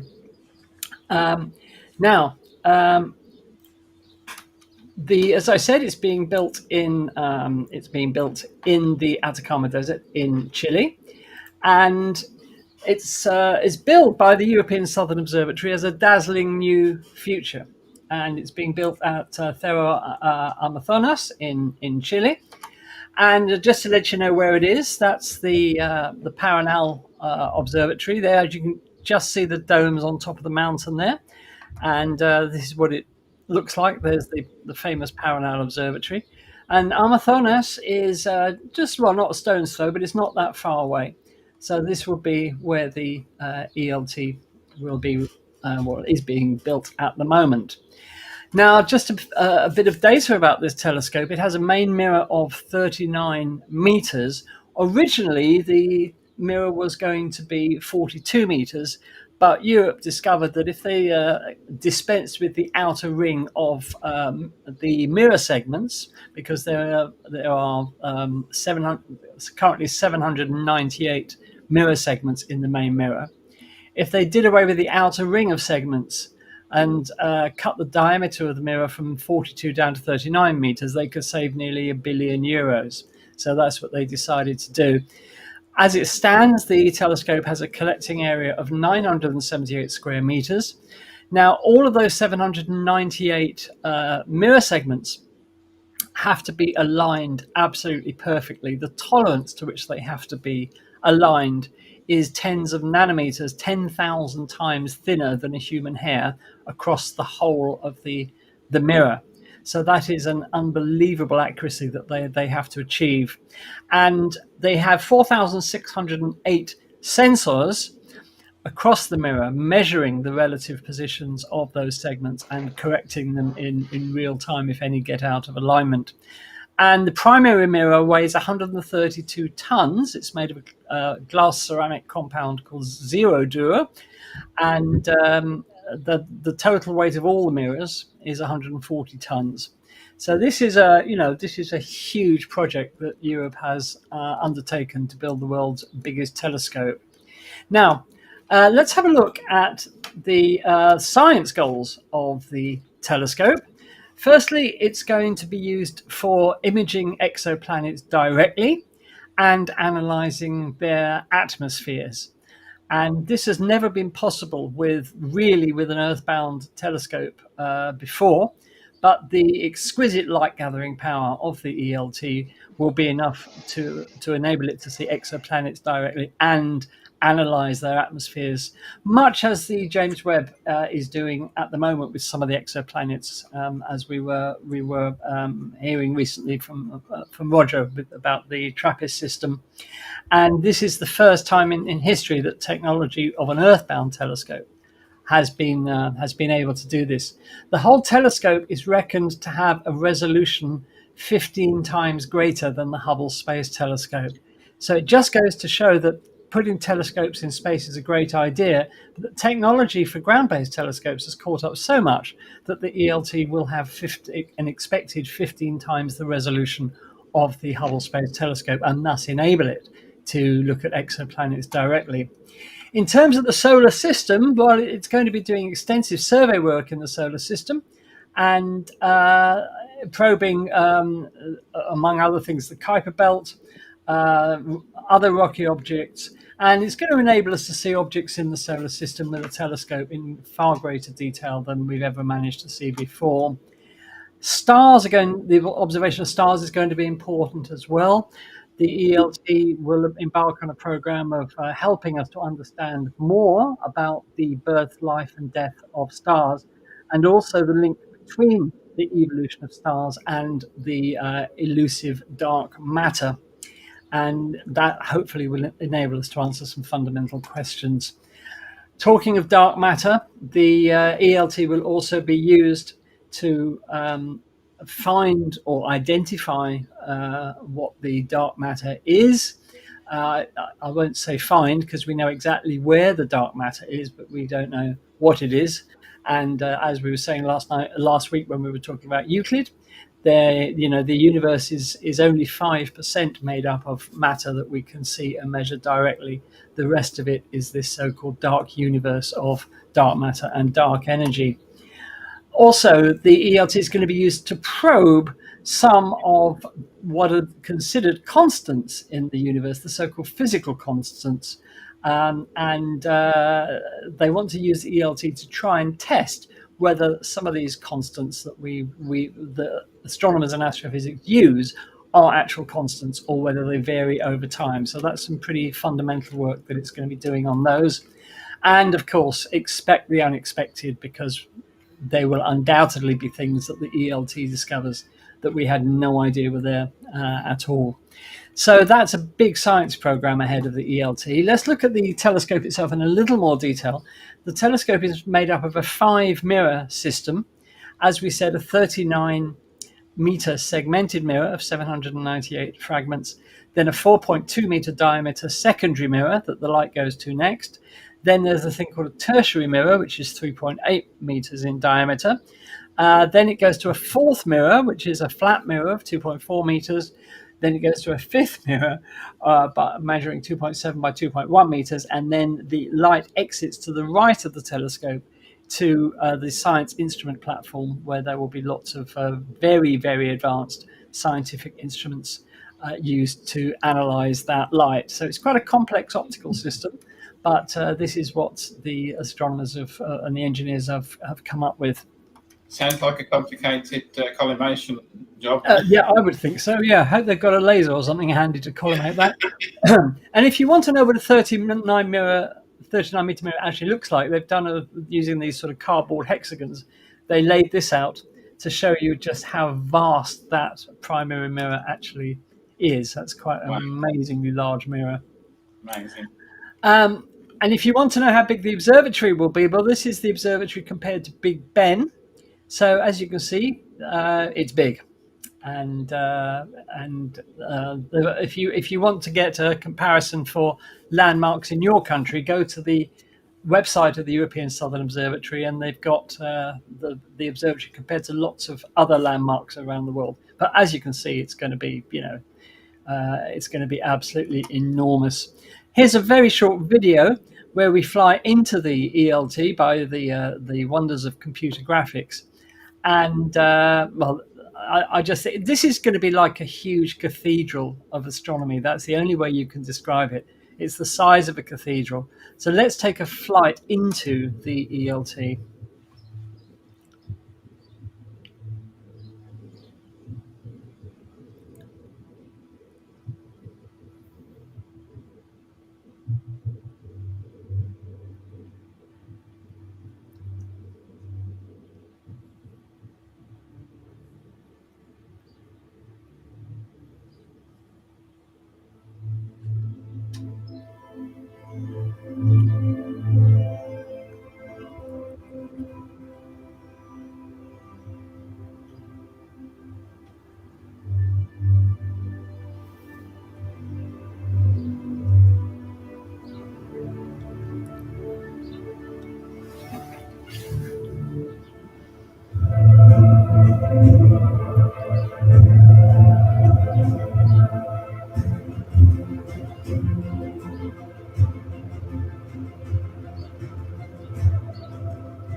Okay, so that was a flight into the ELT. Sorry if that video was a bit jerky in places.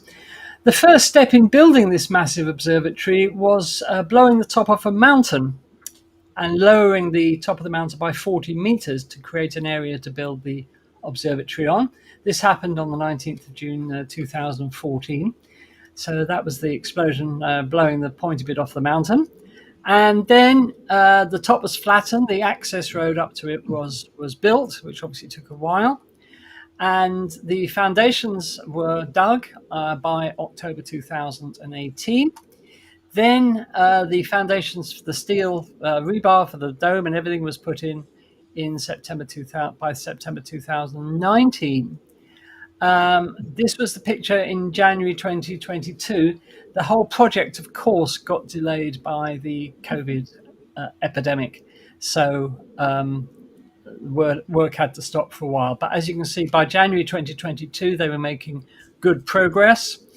And this was November last year. And then the most recent photograph from the site, taken this month, you can see that they've moved on astoundingly well. So this is what the ELT now looks like.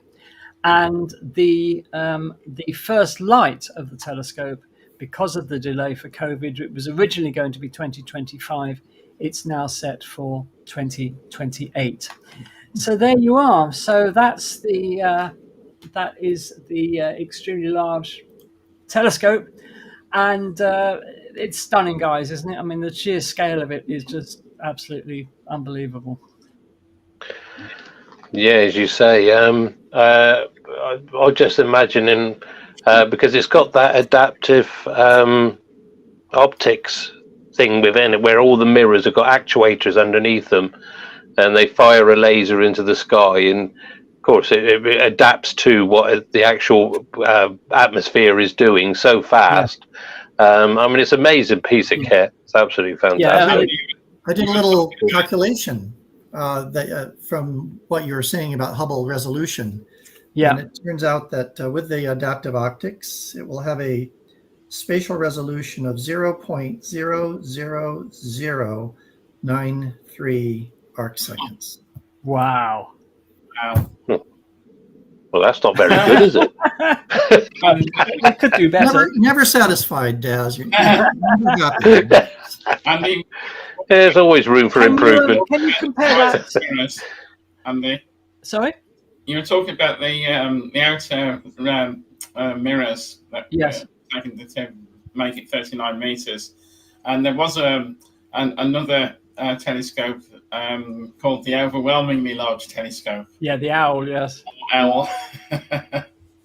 Yeah. like the acronym. Followed by the ridiculously large, the RLT. Isn't that? Okay, yeah. I always thought Should the owl one be at Hogwarts? Oh, very good. Very good. I always thought they should have made one called the Superb Owl or Super Bowl. So that would have been good. In terms of resolution, Luke, can you compare that angular resolution to something? What was it for the James Webb, for example? Anybody remember? James Webb is, of course, it's wavelength dependent, right? Yes, of course. Right. But the number that's often given, I think, is 0.032 arc seconds. So, and Hubble would be 0.014, actually a little better, but again, it's wavelength dependent. Wavelength dependent, yes. Yeah, sure. There we are then. So, we're looking forward to the ELT. Can't wait to see the results from that. As I said, it's going to see first light now in 2028 if all goes well.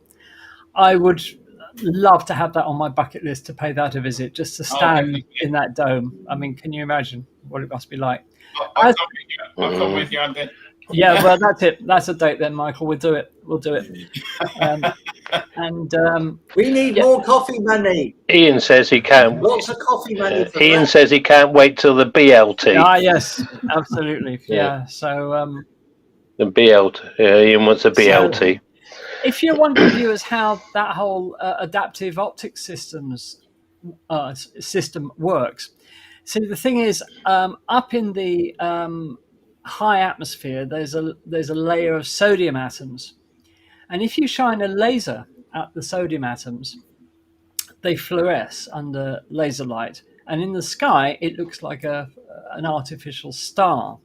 Now, the big problem with telescopes, as we all know as astronomers, is that the atmosphere never stands still, that it's got currents of air moving about continuously, which spoil the viewing. So there's another small telescope which will look at those artificial stars, and the ELT will have 8 lasers, so it will create 8 artificial stars, and they will be monitored in real time, and the movement of the atmosphere counteracted by applying signal to each of the actuators that are behind each individual segment of that mirror, and they will move in the opposite way to what the atmosphere is doing, thus cancelling out the movement, which will give you an ultra stable image, even if the atmosphere is quite turbulent. Welcome to another in the series of astronomy basics videos from Space Oddities. In this video, we'll be asking the question, what is a galaxy? Just as the Earth's population is clustered into cities, so stars cluster in galaxies. They are the cities of the universe. A galaxy is an immense metropolis of stars numbering millions or billions. There are an estimated 2 trillion galaxies in the universe. Between the galaxies there is just cold, dark, empty space, devoid of stars, stretching for perhaps millions of light years in every direction. Stars in a galaxy, like the one shown here, orbit its centre, held in the eternal grip of gravity. Galaxies themselves may also cluster, as shown here in this NASA image of Stephan's quintet, a galaxy cluster imaged at infrared wavelengths by the James Webb Space Telescope. Gravity draws the galaxies together into complicated dances. As with skaters on a packed ice rink, collisions are inevitable. However, the encounter takes place over millions of years, during which time the galaxies slowly merge to form one single giant galaxy in a series of elegant dances, choreographed by gravity. All these images show galaxies at various stages of merging, pulled into twisted, distorted shapes by their mutual gravity.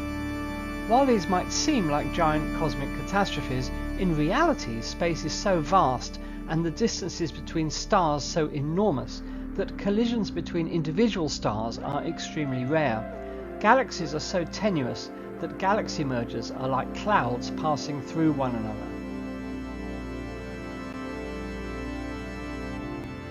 It was the great American astronomer Edwin Hubble who, in the 1930s, was the first to attempt a systematic classification of galaxies based on what he observed. His resulting diagram, shown here, is sometimes referred to as the tuning fork. Hubble classified galaxies into 3 main groups: ellipticals, spirals, and barred spirals.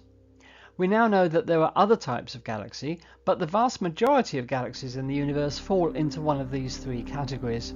Today, Hubble's tuning fork diagram still serves us well as a basic categorization of galaxies.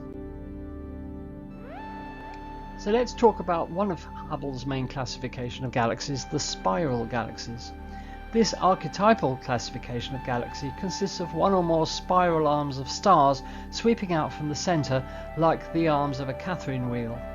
At the centre of the galaxy is a bright core of stars separated from each other by astronomically small distances, perhaps 10 million stars per cubic parsec, 1 parsec being 3.23 light years. This core of stars forms a sphere-like structure at the centre of the galaxy called the galactic bulge. This means that the galaxy in profile resembles two fried eggs stuck back to back. Right at the very centre of most galaxies is a supermassive black hole, which may possess millions or even billions of times the mass of our Sun. There is a direct linear relationship between the mass of the galactic bulge and the mass of the supermassive black hole, but what this relationship signifies is as yet unclear. Most star formation in galaxies occurs in the dusty spiral arms. When we look up into the night sky from a dark location free from light pollution, we see one of those spiral arms of our galaxy arcing overhead as a ghostly cloud, a river of light made up of countless stars. This we call the Milky Way. Now this can be confusing, as our entire galaxy is also called the Milky Way. When we see the Milky Way in the sky, we are looking inwards towards the middle of the galaxy. The actual centre of our galaxy lies in the constellation of Sagittarius.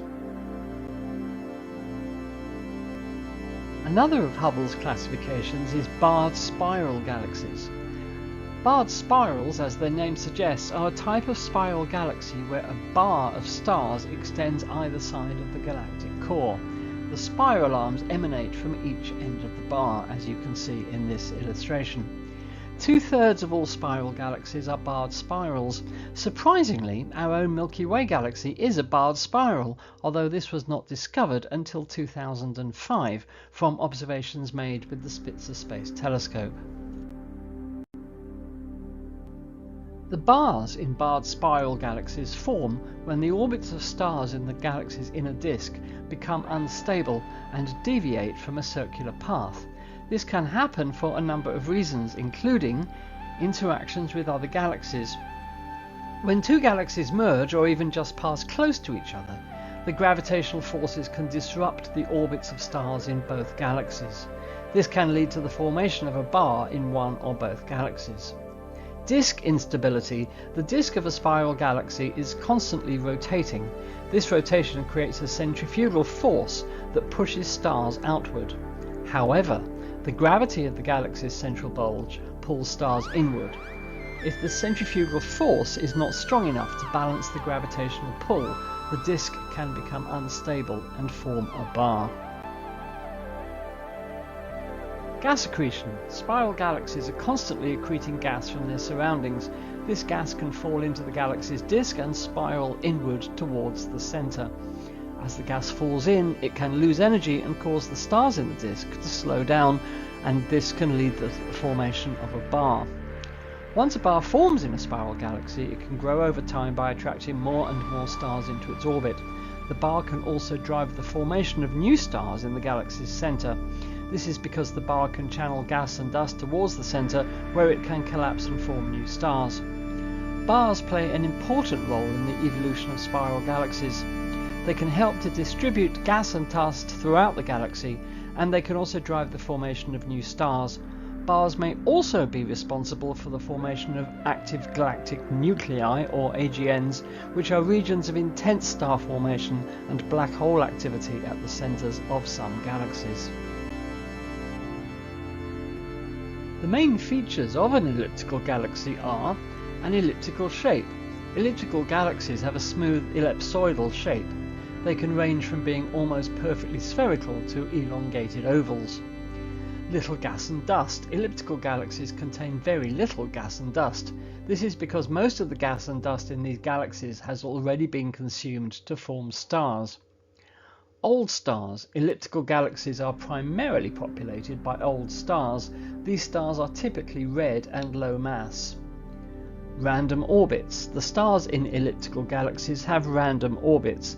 This means that they do not move in a disk or spiral pattern, as is the case in spiral galaxies.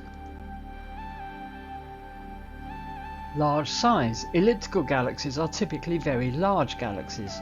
Some of the largest galaxies in the universe are elliptical galaxies. Preferential location in galaxy clusters. Elliptical galaxies are more likely to be found in galaxy clusters than in the field. High luminosity.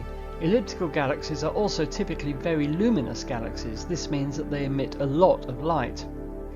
Central supermassive black holes. Elliptical galaxies are thought to contain a supermassive black hole at their centers.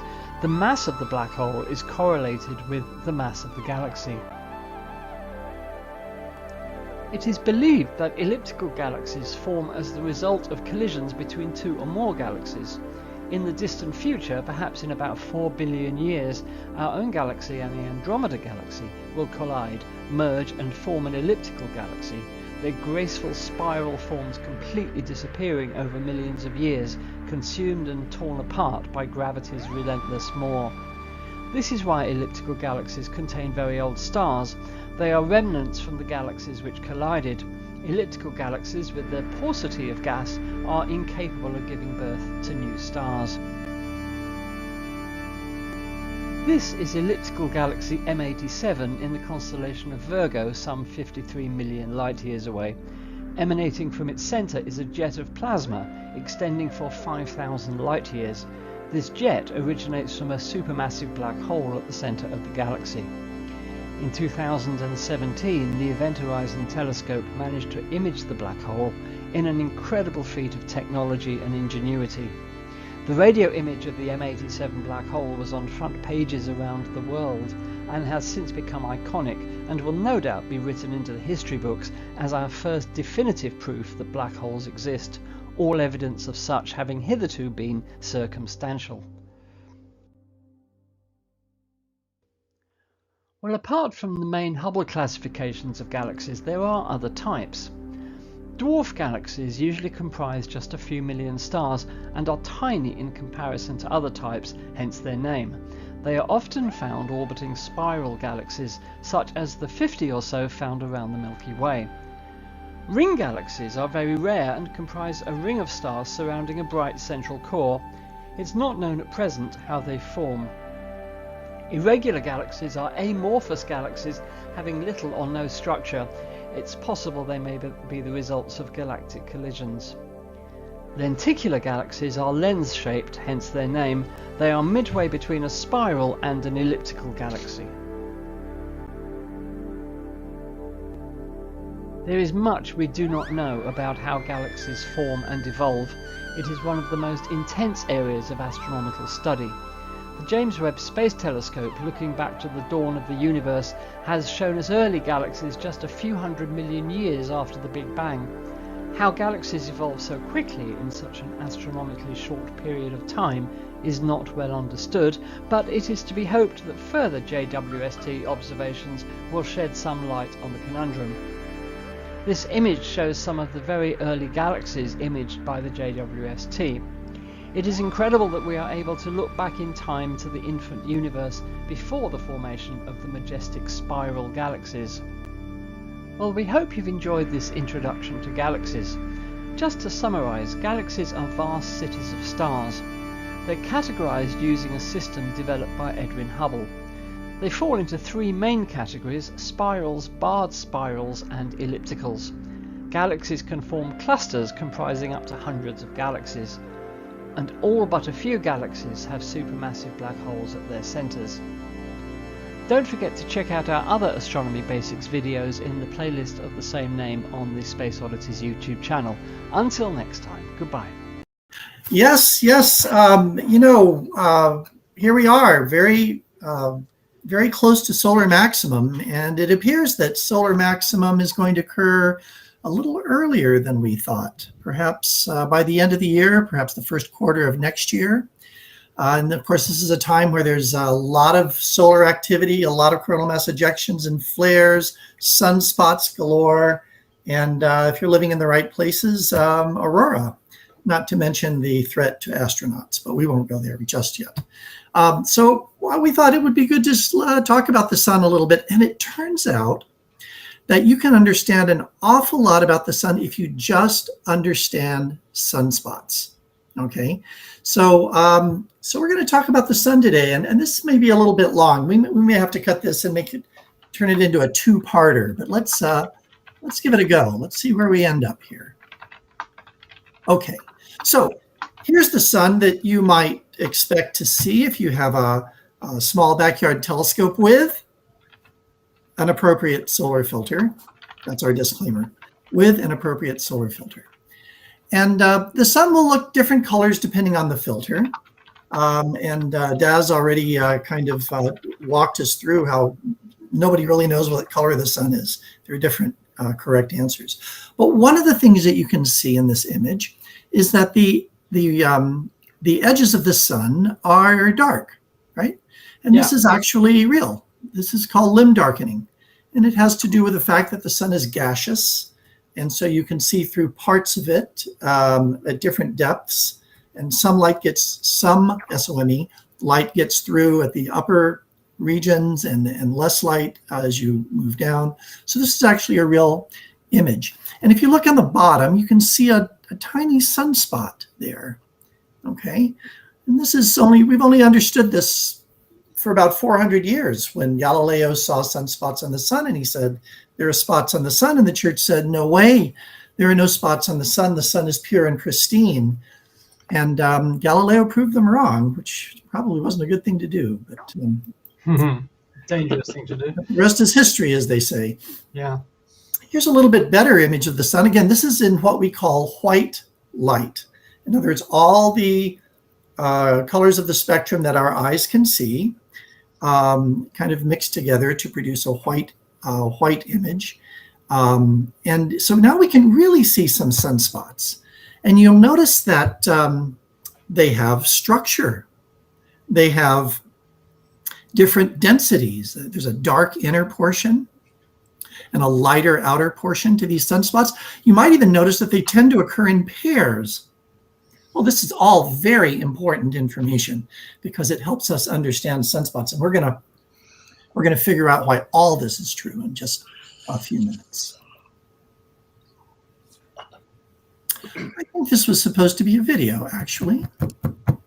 So I'm not sure what to do with this. I think I'll just move on because it doesn't do what I want it to do. The sun never does. It does, yes. They're like comets or cats. Yes.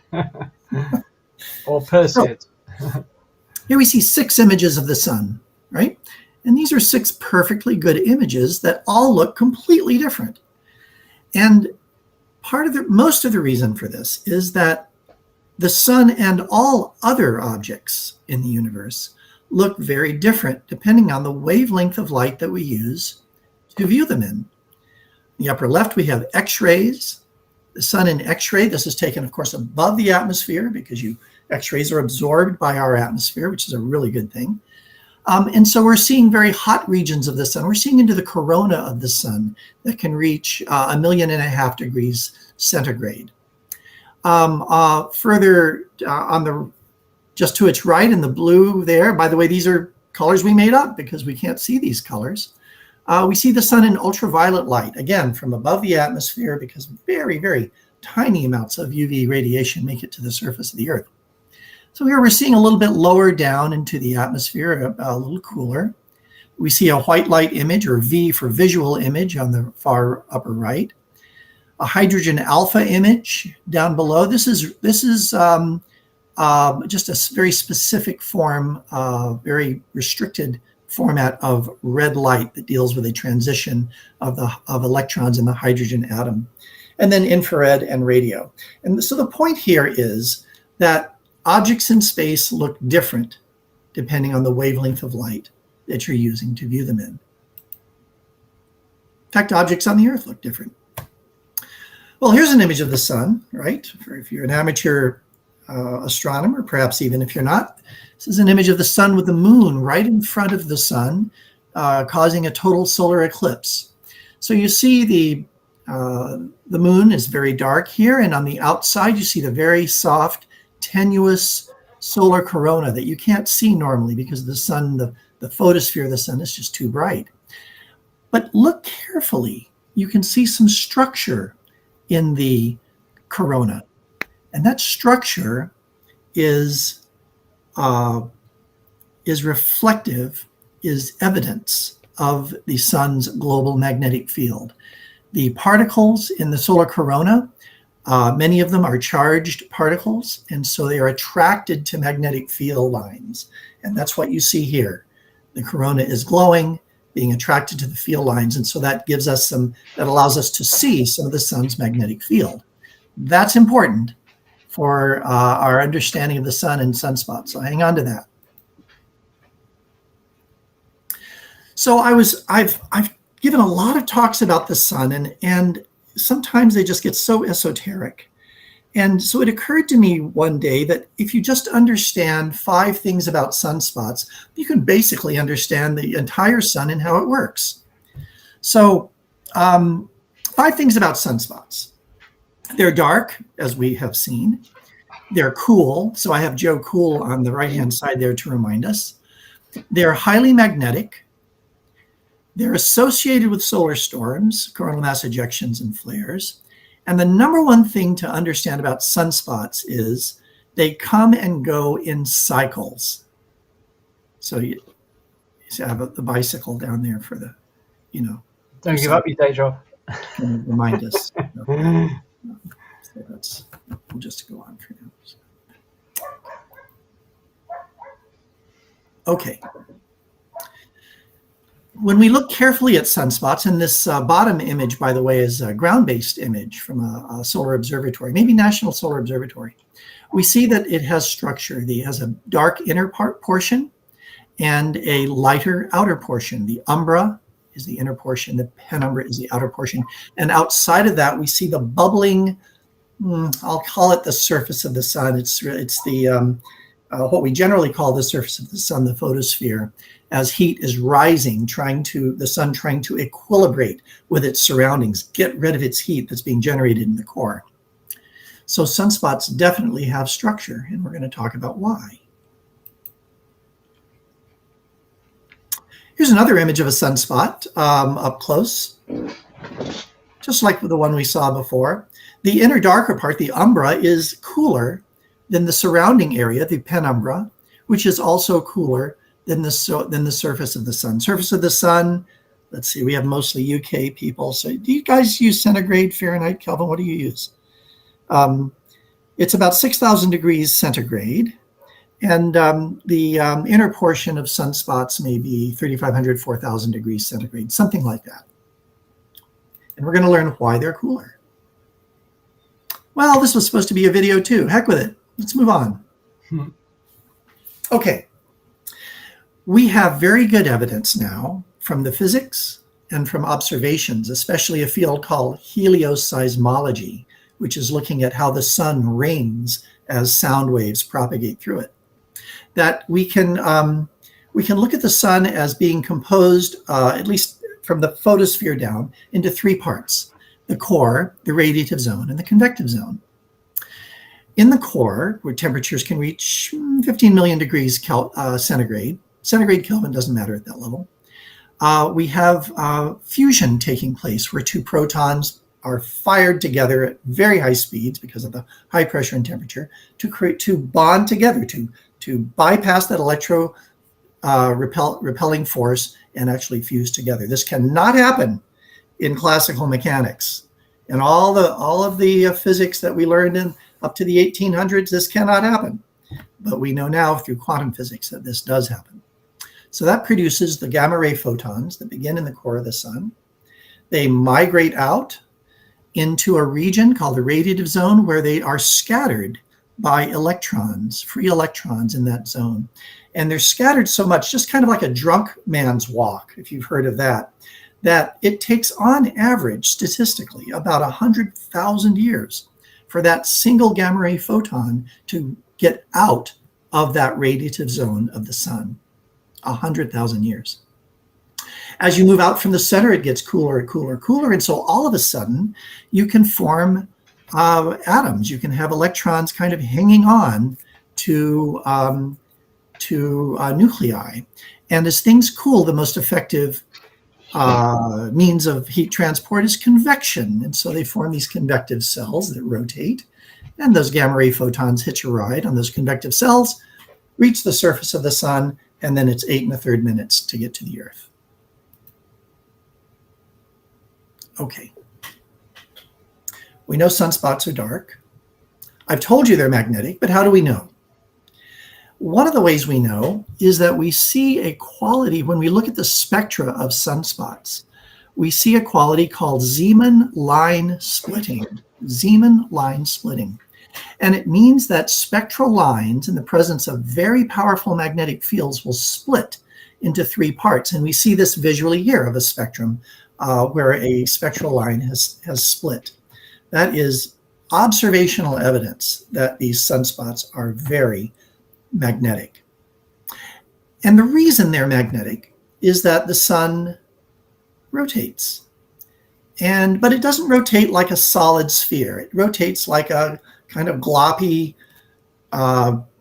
gas. And so the equator of the sun rotates once every 27 days or so. And it's rotating faster than the upper and lower latitudes. So the magnetic field of the sun gets dragged around time after time, month after month after month, until it gets really tangled. You might imagine having if you knit, I don't know how many of you knit, but if you have a big piece of yarn and it's all kind of, clumped together, and you throw it in the bottom of your closet, that piece of yarn might have a little piece of yarn sticking up over all the rest of them, just a little piece. And that in the sun would be a sunspot.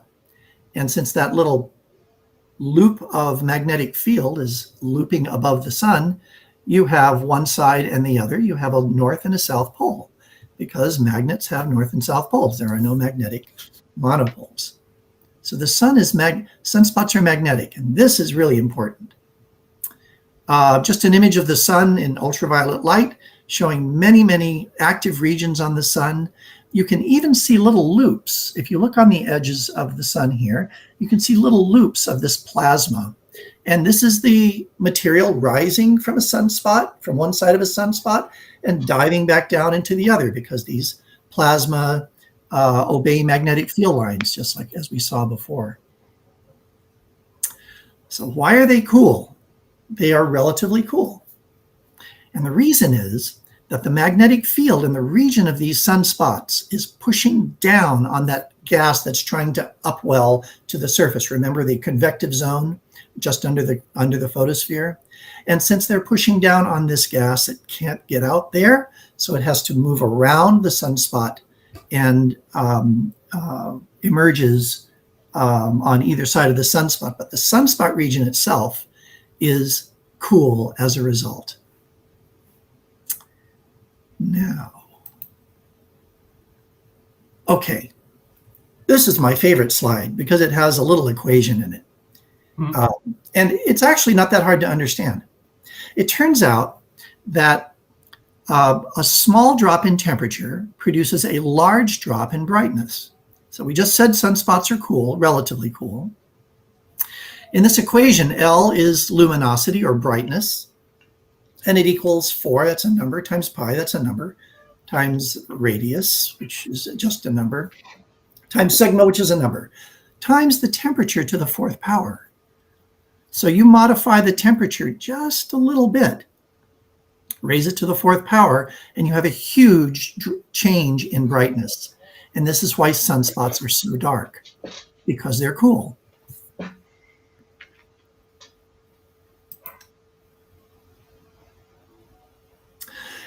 It also turns out that solar storms, and we're seeing a lot of solar storms these days because we're very near solar maximum, solar storms tend to occur around large sunspot regions.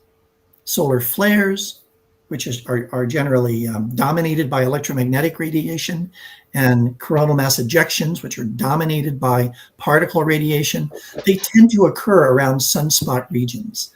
So during solar max, we see lots of sunspots, bigger sunspots in general, and more solar storms. No accident. So, what have we learned about sunspots? They're dark. We know why they're dark. They're cool. We know why they're cool. They're magnetic. We've seen evidence of that. They're associated with solar storms, just because I told you. And and they come and go in cycles, but we haven't talked about the cycles yet. let's see if I have it. That's fantastic. Where are we in time? I don't know how to break this up quite. We've got it. Well, we're half an hour into the show. Okay. I wonder if well, you let me know. You have a hook. Andy has the hook, and he will hook it around my neck and drag me off as I wave to screaming fans. Right. Well, I mean, it's all interesting stuff, Lou. So we would love to see it. So no problem at all. Yes, indeed. Right. Well, thank you for that. Perhaps we'll carry on next week with the rest of us. Yeah, we can carry on next week. Yeah, because I mean, Lou, you mentioned the corona being up to 1.5 million degrees in heat, hotter than the actual surface of the sun. Well, just recently I was reading a paper that they think they may have solved that problem, why the corona is so much hotter.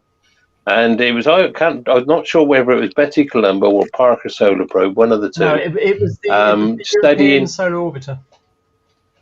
Oh, okay, then not even the one I was thinking Europeans always want to take credit. I mean, come on. For good reason. We just do it better, that's why. Of course. Yeah. What they noticed was that you were talking about these magnetic lines on the surface of the sun, which usually join the spots and all that, but there's also other magnetic activity going on, which gives us the plages, which is the light areas. So there's a lot of magnetic activity going on.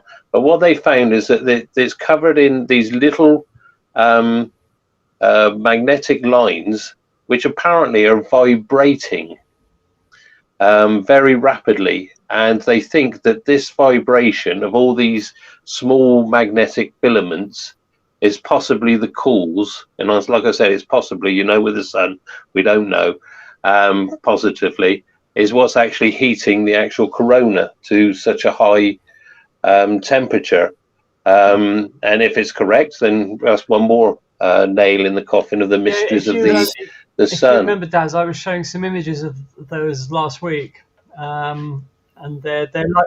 Oh, of course, yeah, sorry, yeah. No problem. Yeah. They're like little magnetic waves that are travelling rapidly across the surface of the sun. And they think that's what's, as Daz said, that's what's heating the corona. Would these be the Elfin waves? That this was the prevailing theory before Parker was launched. Don't know. I couldn't tell you offhand.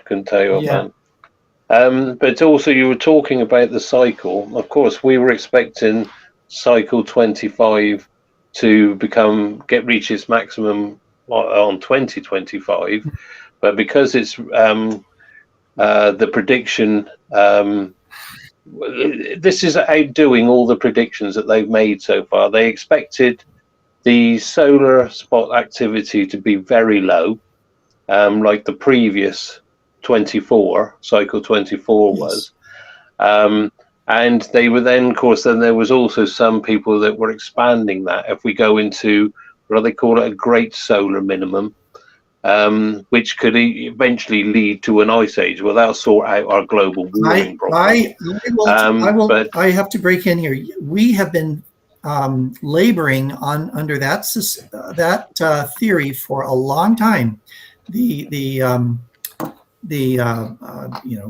regions of time where there are essentially no sunspots, Maunder minimum, and all that, and the ice age that occurred in Europe. During the last one, I think the late 1600s, that appears not to be the case any longer. That a more careful review of the data. I was teaching it, but a more careful review of the data suggests that sunspot minima, even prolonged sunspot minima, do not result in mini ice ages as much as we need a mini ice age right now. I don't think that's borne out by the data. Not gonna happen. Not from that anyway. Oh, that's a shame. Yeah, because the second minimum you were talking about, was that the Dalton minimum? Oh yes, there's. Yeah, there was a Dalton. Okay, so that's burst that bubble anyway. But of course, we've got an average of these cycles is 11 years, but they can vary to be as short as 8 years and up to 14 years, I think it was.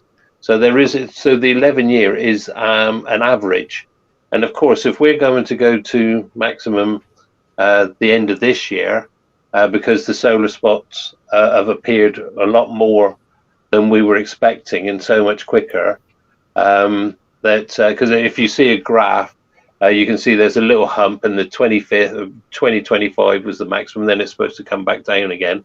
The actuals, if you look at what the actual sunspots have gone, it's actually above the line and climbing still at this very moment. So if we do go to a maximum at the end of this year, it would be interesting to see whether that means we're going to get a very long decline to a minima to cover sort of like more towards the 11 years, or we're going to have a very short cycle. It's fascinating to see it actually pan out, how it's actually going. So it just goes to show that we really, although we know a lot about the sun, we don't know enough to predict anything at the moment. So it's, as you said, it's very, very interesting. The problem is that there are two ways that we can make predictions outside of Ouija boards. One is to look at the previous behavior of the sun, right? And we had seen that the solar maximum had been declining over the previous cycles. The other, which would be much more accurate, would be to actually understand the solar cycle, why it is the way it is and what drives it. I mean, there's some thinking that gas moves latitudinally and dives down to the tachocline region below the photosphere and all this stuff. And we don't really understand it. But if we understood the physics well, then we would be able to predict with better accuracy. And we just don't yet. No.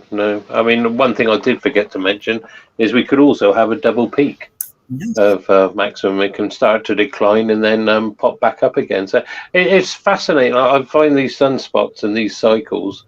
And of course, I think it was Ian mentioned it last week when we mentioned the sun, is that at the end of this cycle, the poles will swap. So that's one of the ways we know that the cycles come to an end.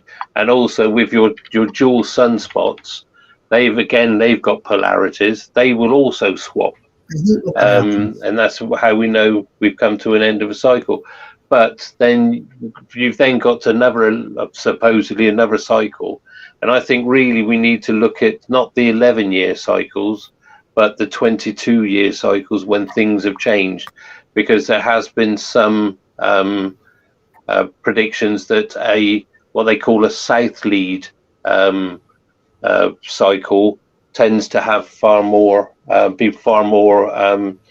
have more interaction with us than with solar weather than a north one does. It's just fascinating. I find this so interesting. And if anybody wants to know a little bit about, I mean, Lou's done a wonderful job as regards telling us about the sunspots. If you look at on the YouTube and look at our the presentation, which was does the solar cycles interact with earthquakes and volcanoes on Earth, have a look at that, and that'll give you a brief description of how these cycles work. So, and can I just say as well that sunspots are not unique to the sun. We have actually observed them on the surface of other stars. So we know that they are a common feature of stars, that they are sort of intrinsic, if you like, to the activity of stars. For example, here's one on the surface of, let me just make that a bit bigger, of Zeta Andromedae. You can see three clear, astronomers call them star spots, of course, not sunspots, because they're not on the sun, they're on other stars. So these are star spots, and this is another star, big star called Zeta Andromedae. And I think they've imaged them on Betelgeuse, Regulus, and Antares, if I remember right. Yes. I mean, as well as Andy, as well as sunspots, you've also got to think about coronal holes, which also give us intense space winds. And Kevin here is talking about plages and faculae. There's a lot of things that actually go on the surface of the sun, which all interact and they all do their own thing. I mean, there's been a couple of this week alone. We've had about 3 or 4 storms come our way from flares and coronal mass ejections. So it's really ramped up at the moment. And if you want to look at this, a website which I've just found recently, it's called solarham.net.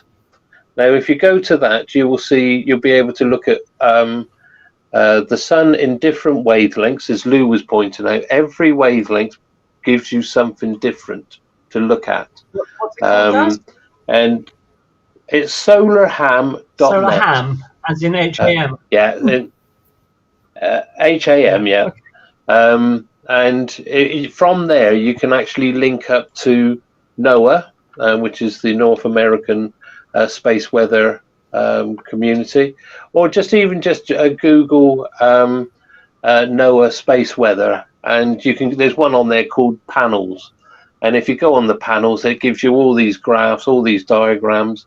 And if you go to the actual NOAA site, you can actually watch videos of what's happened in the last few hours and things like that. So and it's all free. So yeah, have a look. It's fascinating. Right. You can spend hours on it. Anyway, I'm waffling now. So what sorry. we'll do now? Yeah, lovely talk though. Lovely. What talk, we'll do now? We will move celestial objects a bit closer to home. We'll move from the sun to the moon. So I hope you can see this. So the first bit is about the gravitational wave background. Now, let's start off by having a look at, if you like, the spectrum of gravitational waves. As you're probably aware by now, we have detected over 100 gravitational wave events since 2015 using the LIGO detectors in the United States and the Virgo detector in Italy. Now, here we have a scale showing you the frequency of the gravitational waves, what type of objects we detect at those frequencies, and how we can detect them. So the first thing to say is that between the 1 and 100 hertz frequency, this is what we've been observing out at the moment, and this has enabled us to detect merging black holes, colliding neutron stars, collisions between neutron stars and black holes. And this is the limitation, if you can call it that, of the LIGO and Virgo detectors. They're observing in those sort of frequencies. So these are really quite high frequency observations. The instruments are tuned to detect gravitational waves at those frequencies. So these are high frequency, short wavelength, if you like, events. But there are other types of gravitational waves in the universe which are much lower frequency with a much longer wavelength. And in particular, we're talking about the merging of supermassive black holes at the hearts of galaxies. And this is right down here at 10 to the minus 8, 10 to the minus, well, between 10 to the minus 7 and 10 to the minus 9 hertz in frequency. These are much longer wavelength events. It's reckoned that some of these wavelengths could be light years long. And to detect these, one way of doing it is to use pulsars to detect these gravitational waves. Now, to do this, you use the thing is called the pulsar timing arrays. And astronomers have used millisecond pulsars for this. Now, what are these? These are pulsars that have got a rotation speed of less than 10 milliseconds. And we know their rotation speed incredibly accurately. They are the universe's most accurate clocks. They in terms of timing, they rival the most accurate atomic clocks that we have. The fastest spinning millisecond pulsar yet discovered rotates at an amazing 716 times per second. And they're thought to spin at that speed because they've been accumulating material from a companion star, which has the effect of speeding up their rotation. But the important thing is here, they are incredibly accurate clocks. Now, astronomers have used 68 of these, all at different distances from the Earth. And as the pulsars spin, these lighthouse-like beams of electromagnetic radiation, be they X-rays or radio, flash in the direction of the Earth so that we can see them. Of course, this is greatly slowed down because these are millisecond pulsars. They're rotating once in less than 10 milliseconds. But I didn't manage to find an animation that would show you that rotation speed, funnily enough.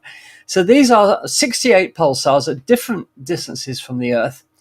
And we know exactly, to an incredible accuracy, many, many, many decimal places, exactly how long they take to spin once. So what happens is that you have a gravitational wave which passes through the universe, and this has the effect of delaying or advancing the time at which the pulsars, the signals from these pulsars actually arrive. And by working out exactly how long these signals are advanced or delayed, you can learn something about the gravitational wave that has passed through the universe that has actually done that.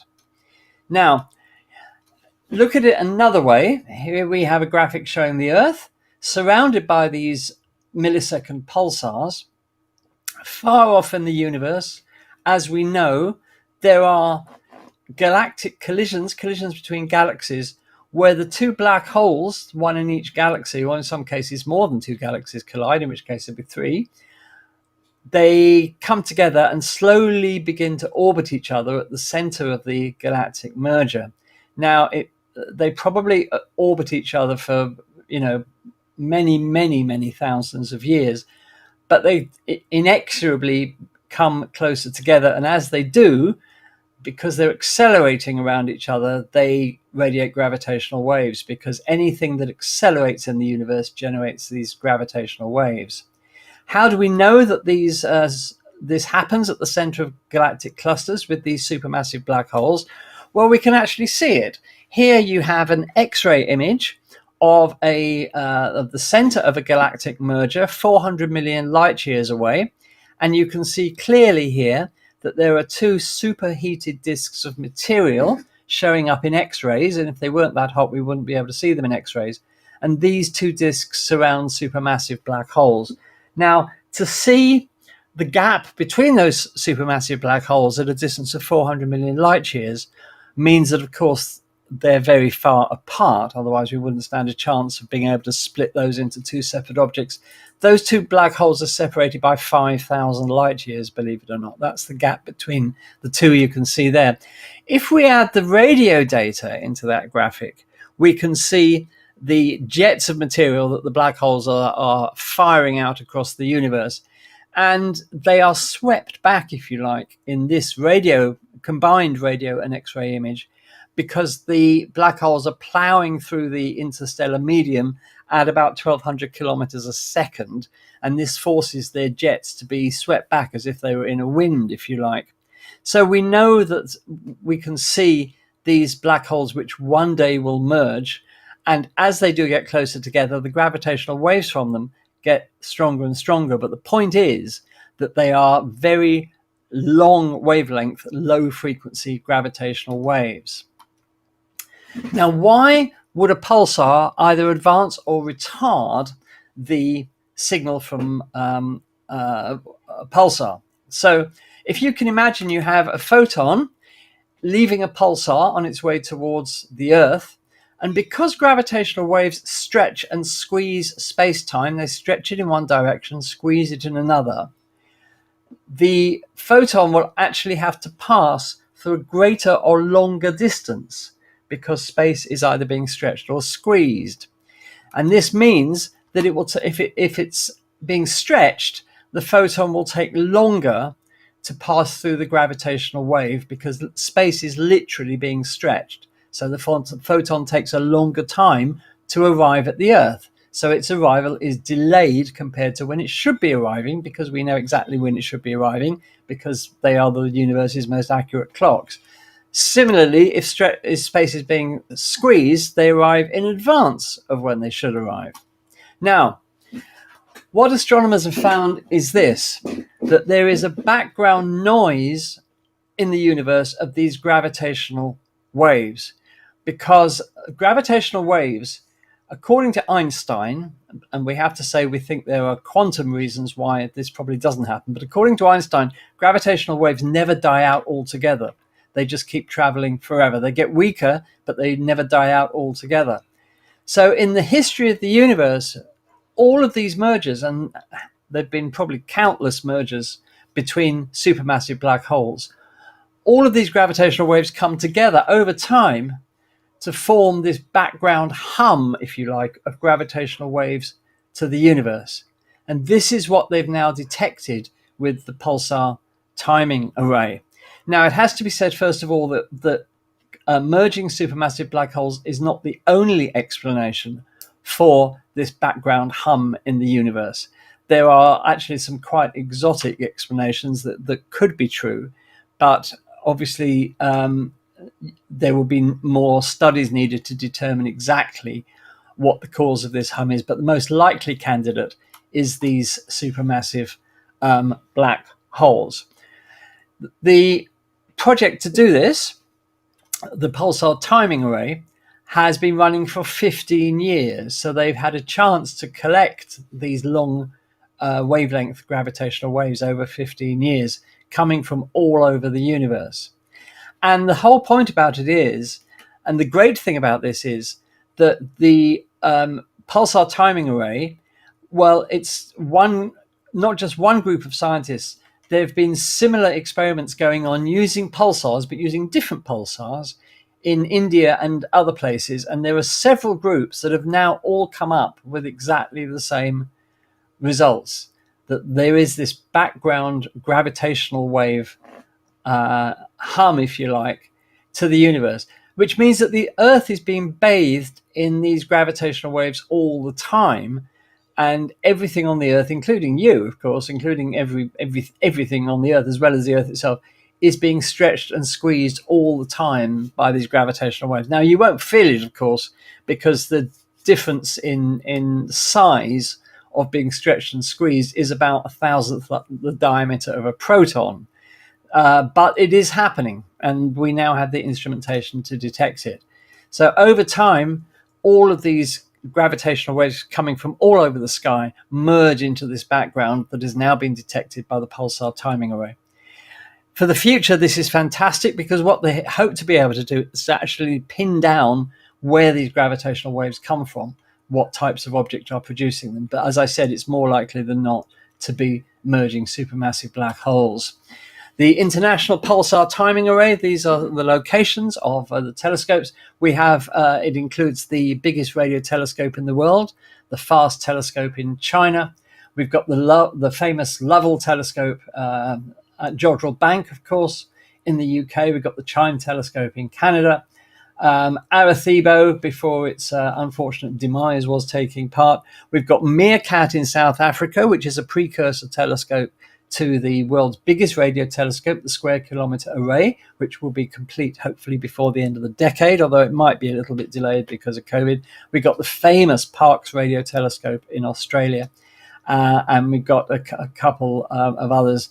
But, there have been several groups of scientists working on this and asking the same questions, and they've all got exactly the same results. In fact, the different teams coordinated about when this was going to be released last week, so that nobody was scooped. And there's just some of the telescopes involved. Jodrell Bank, of course, at bottom right, the Chime telescope above it, and so on and so forth. So that was the announcement. We finally detected this gravitational wave background in the universe, and the future for gravitational wave astronomy, which is, let's not forget, only 8 years old as a science. It's already detected this, and this science of gravitational wave astronomy, the first time we've been able to observe the universe in anything other than light electromagnetic radiation, has advanced amazingly in 8 years. And the two LIGO detectors, or the three LIGO detectors, I should say, the two LIGOs in America and the Virgo detector in Europe are now back online, working together. They came online the last week of May, and they have made lots of detections already. I was looking the other day, one day in particular, they made 9 detections of gravitational wave results yet to be analysed. But even if half of them are terrestrial in origin, something vibrating on the Earth rather than the vibrations coming from space, then the upgrades that they've undergone over the last couple of years will be well worth it. So we're all really excited about the future of this fledgling science of gravitational wave astronomy.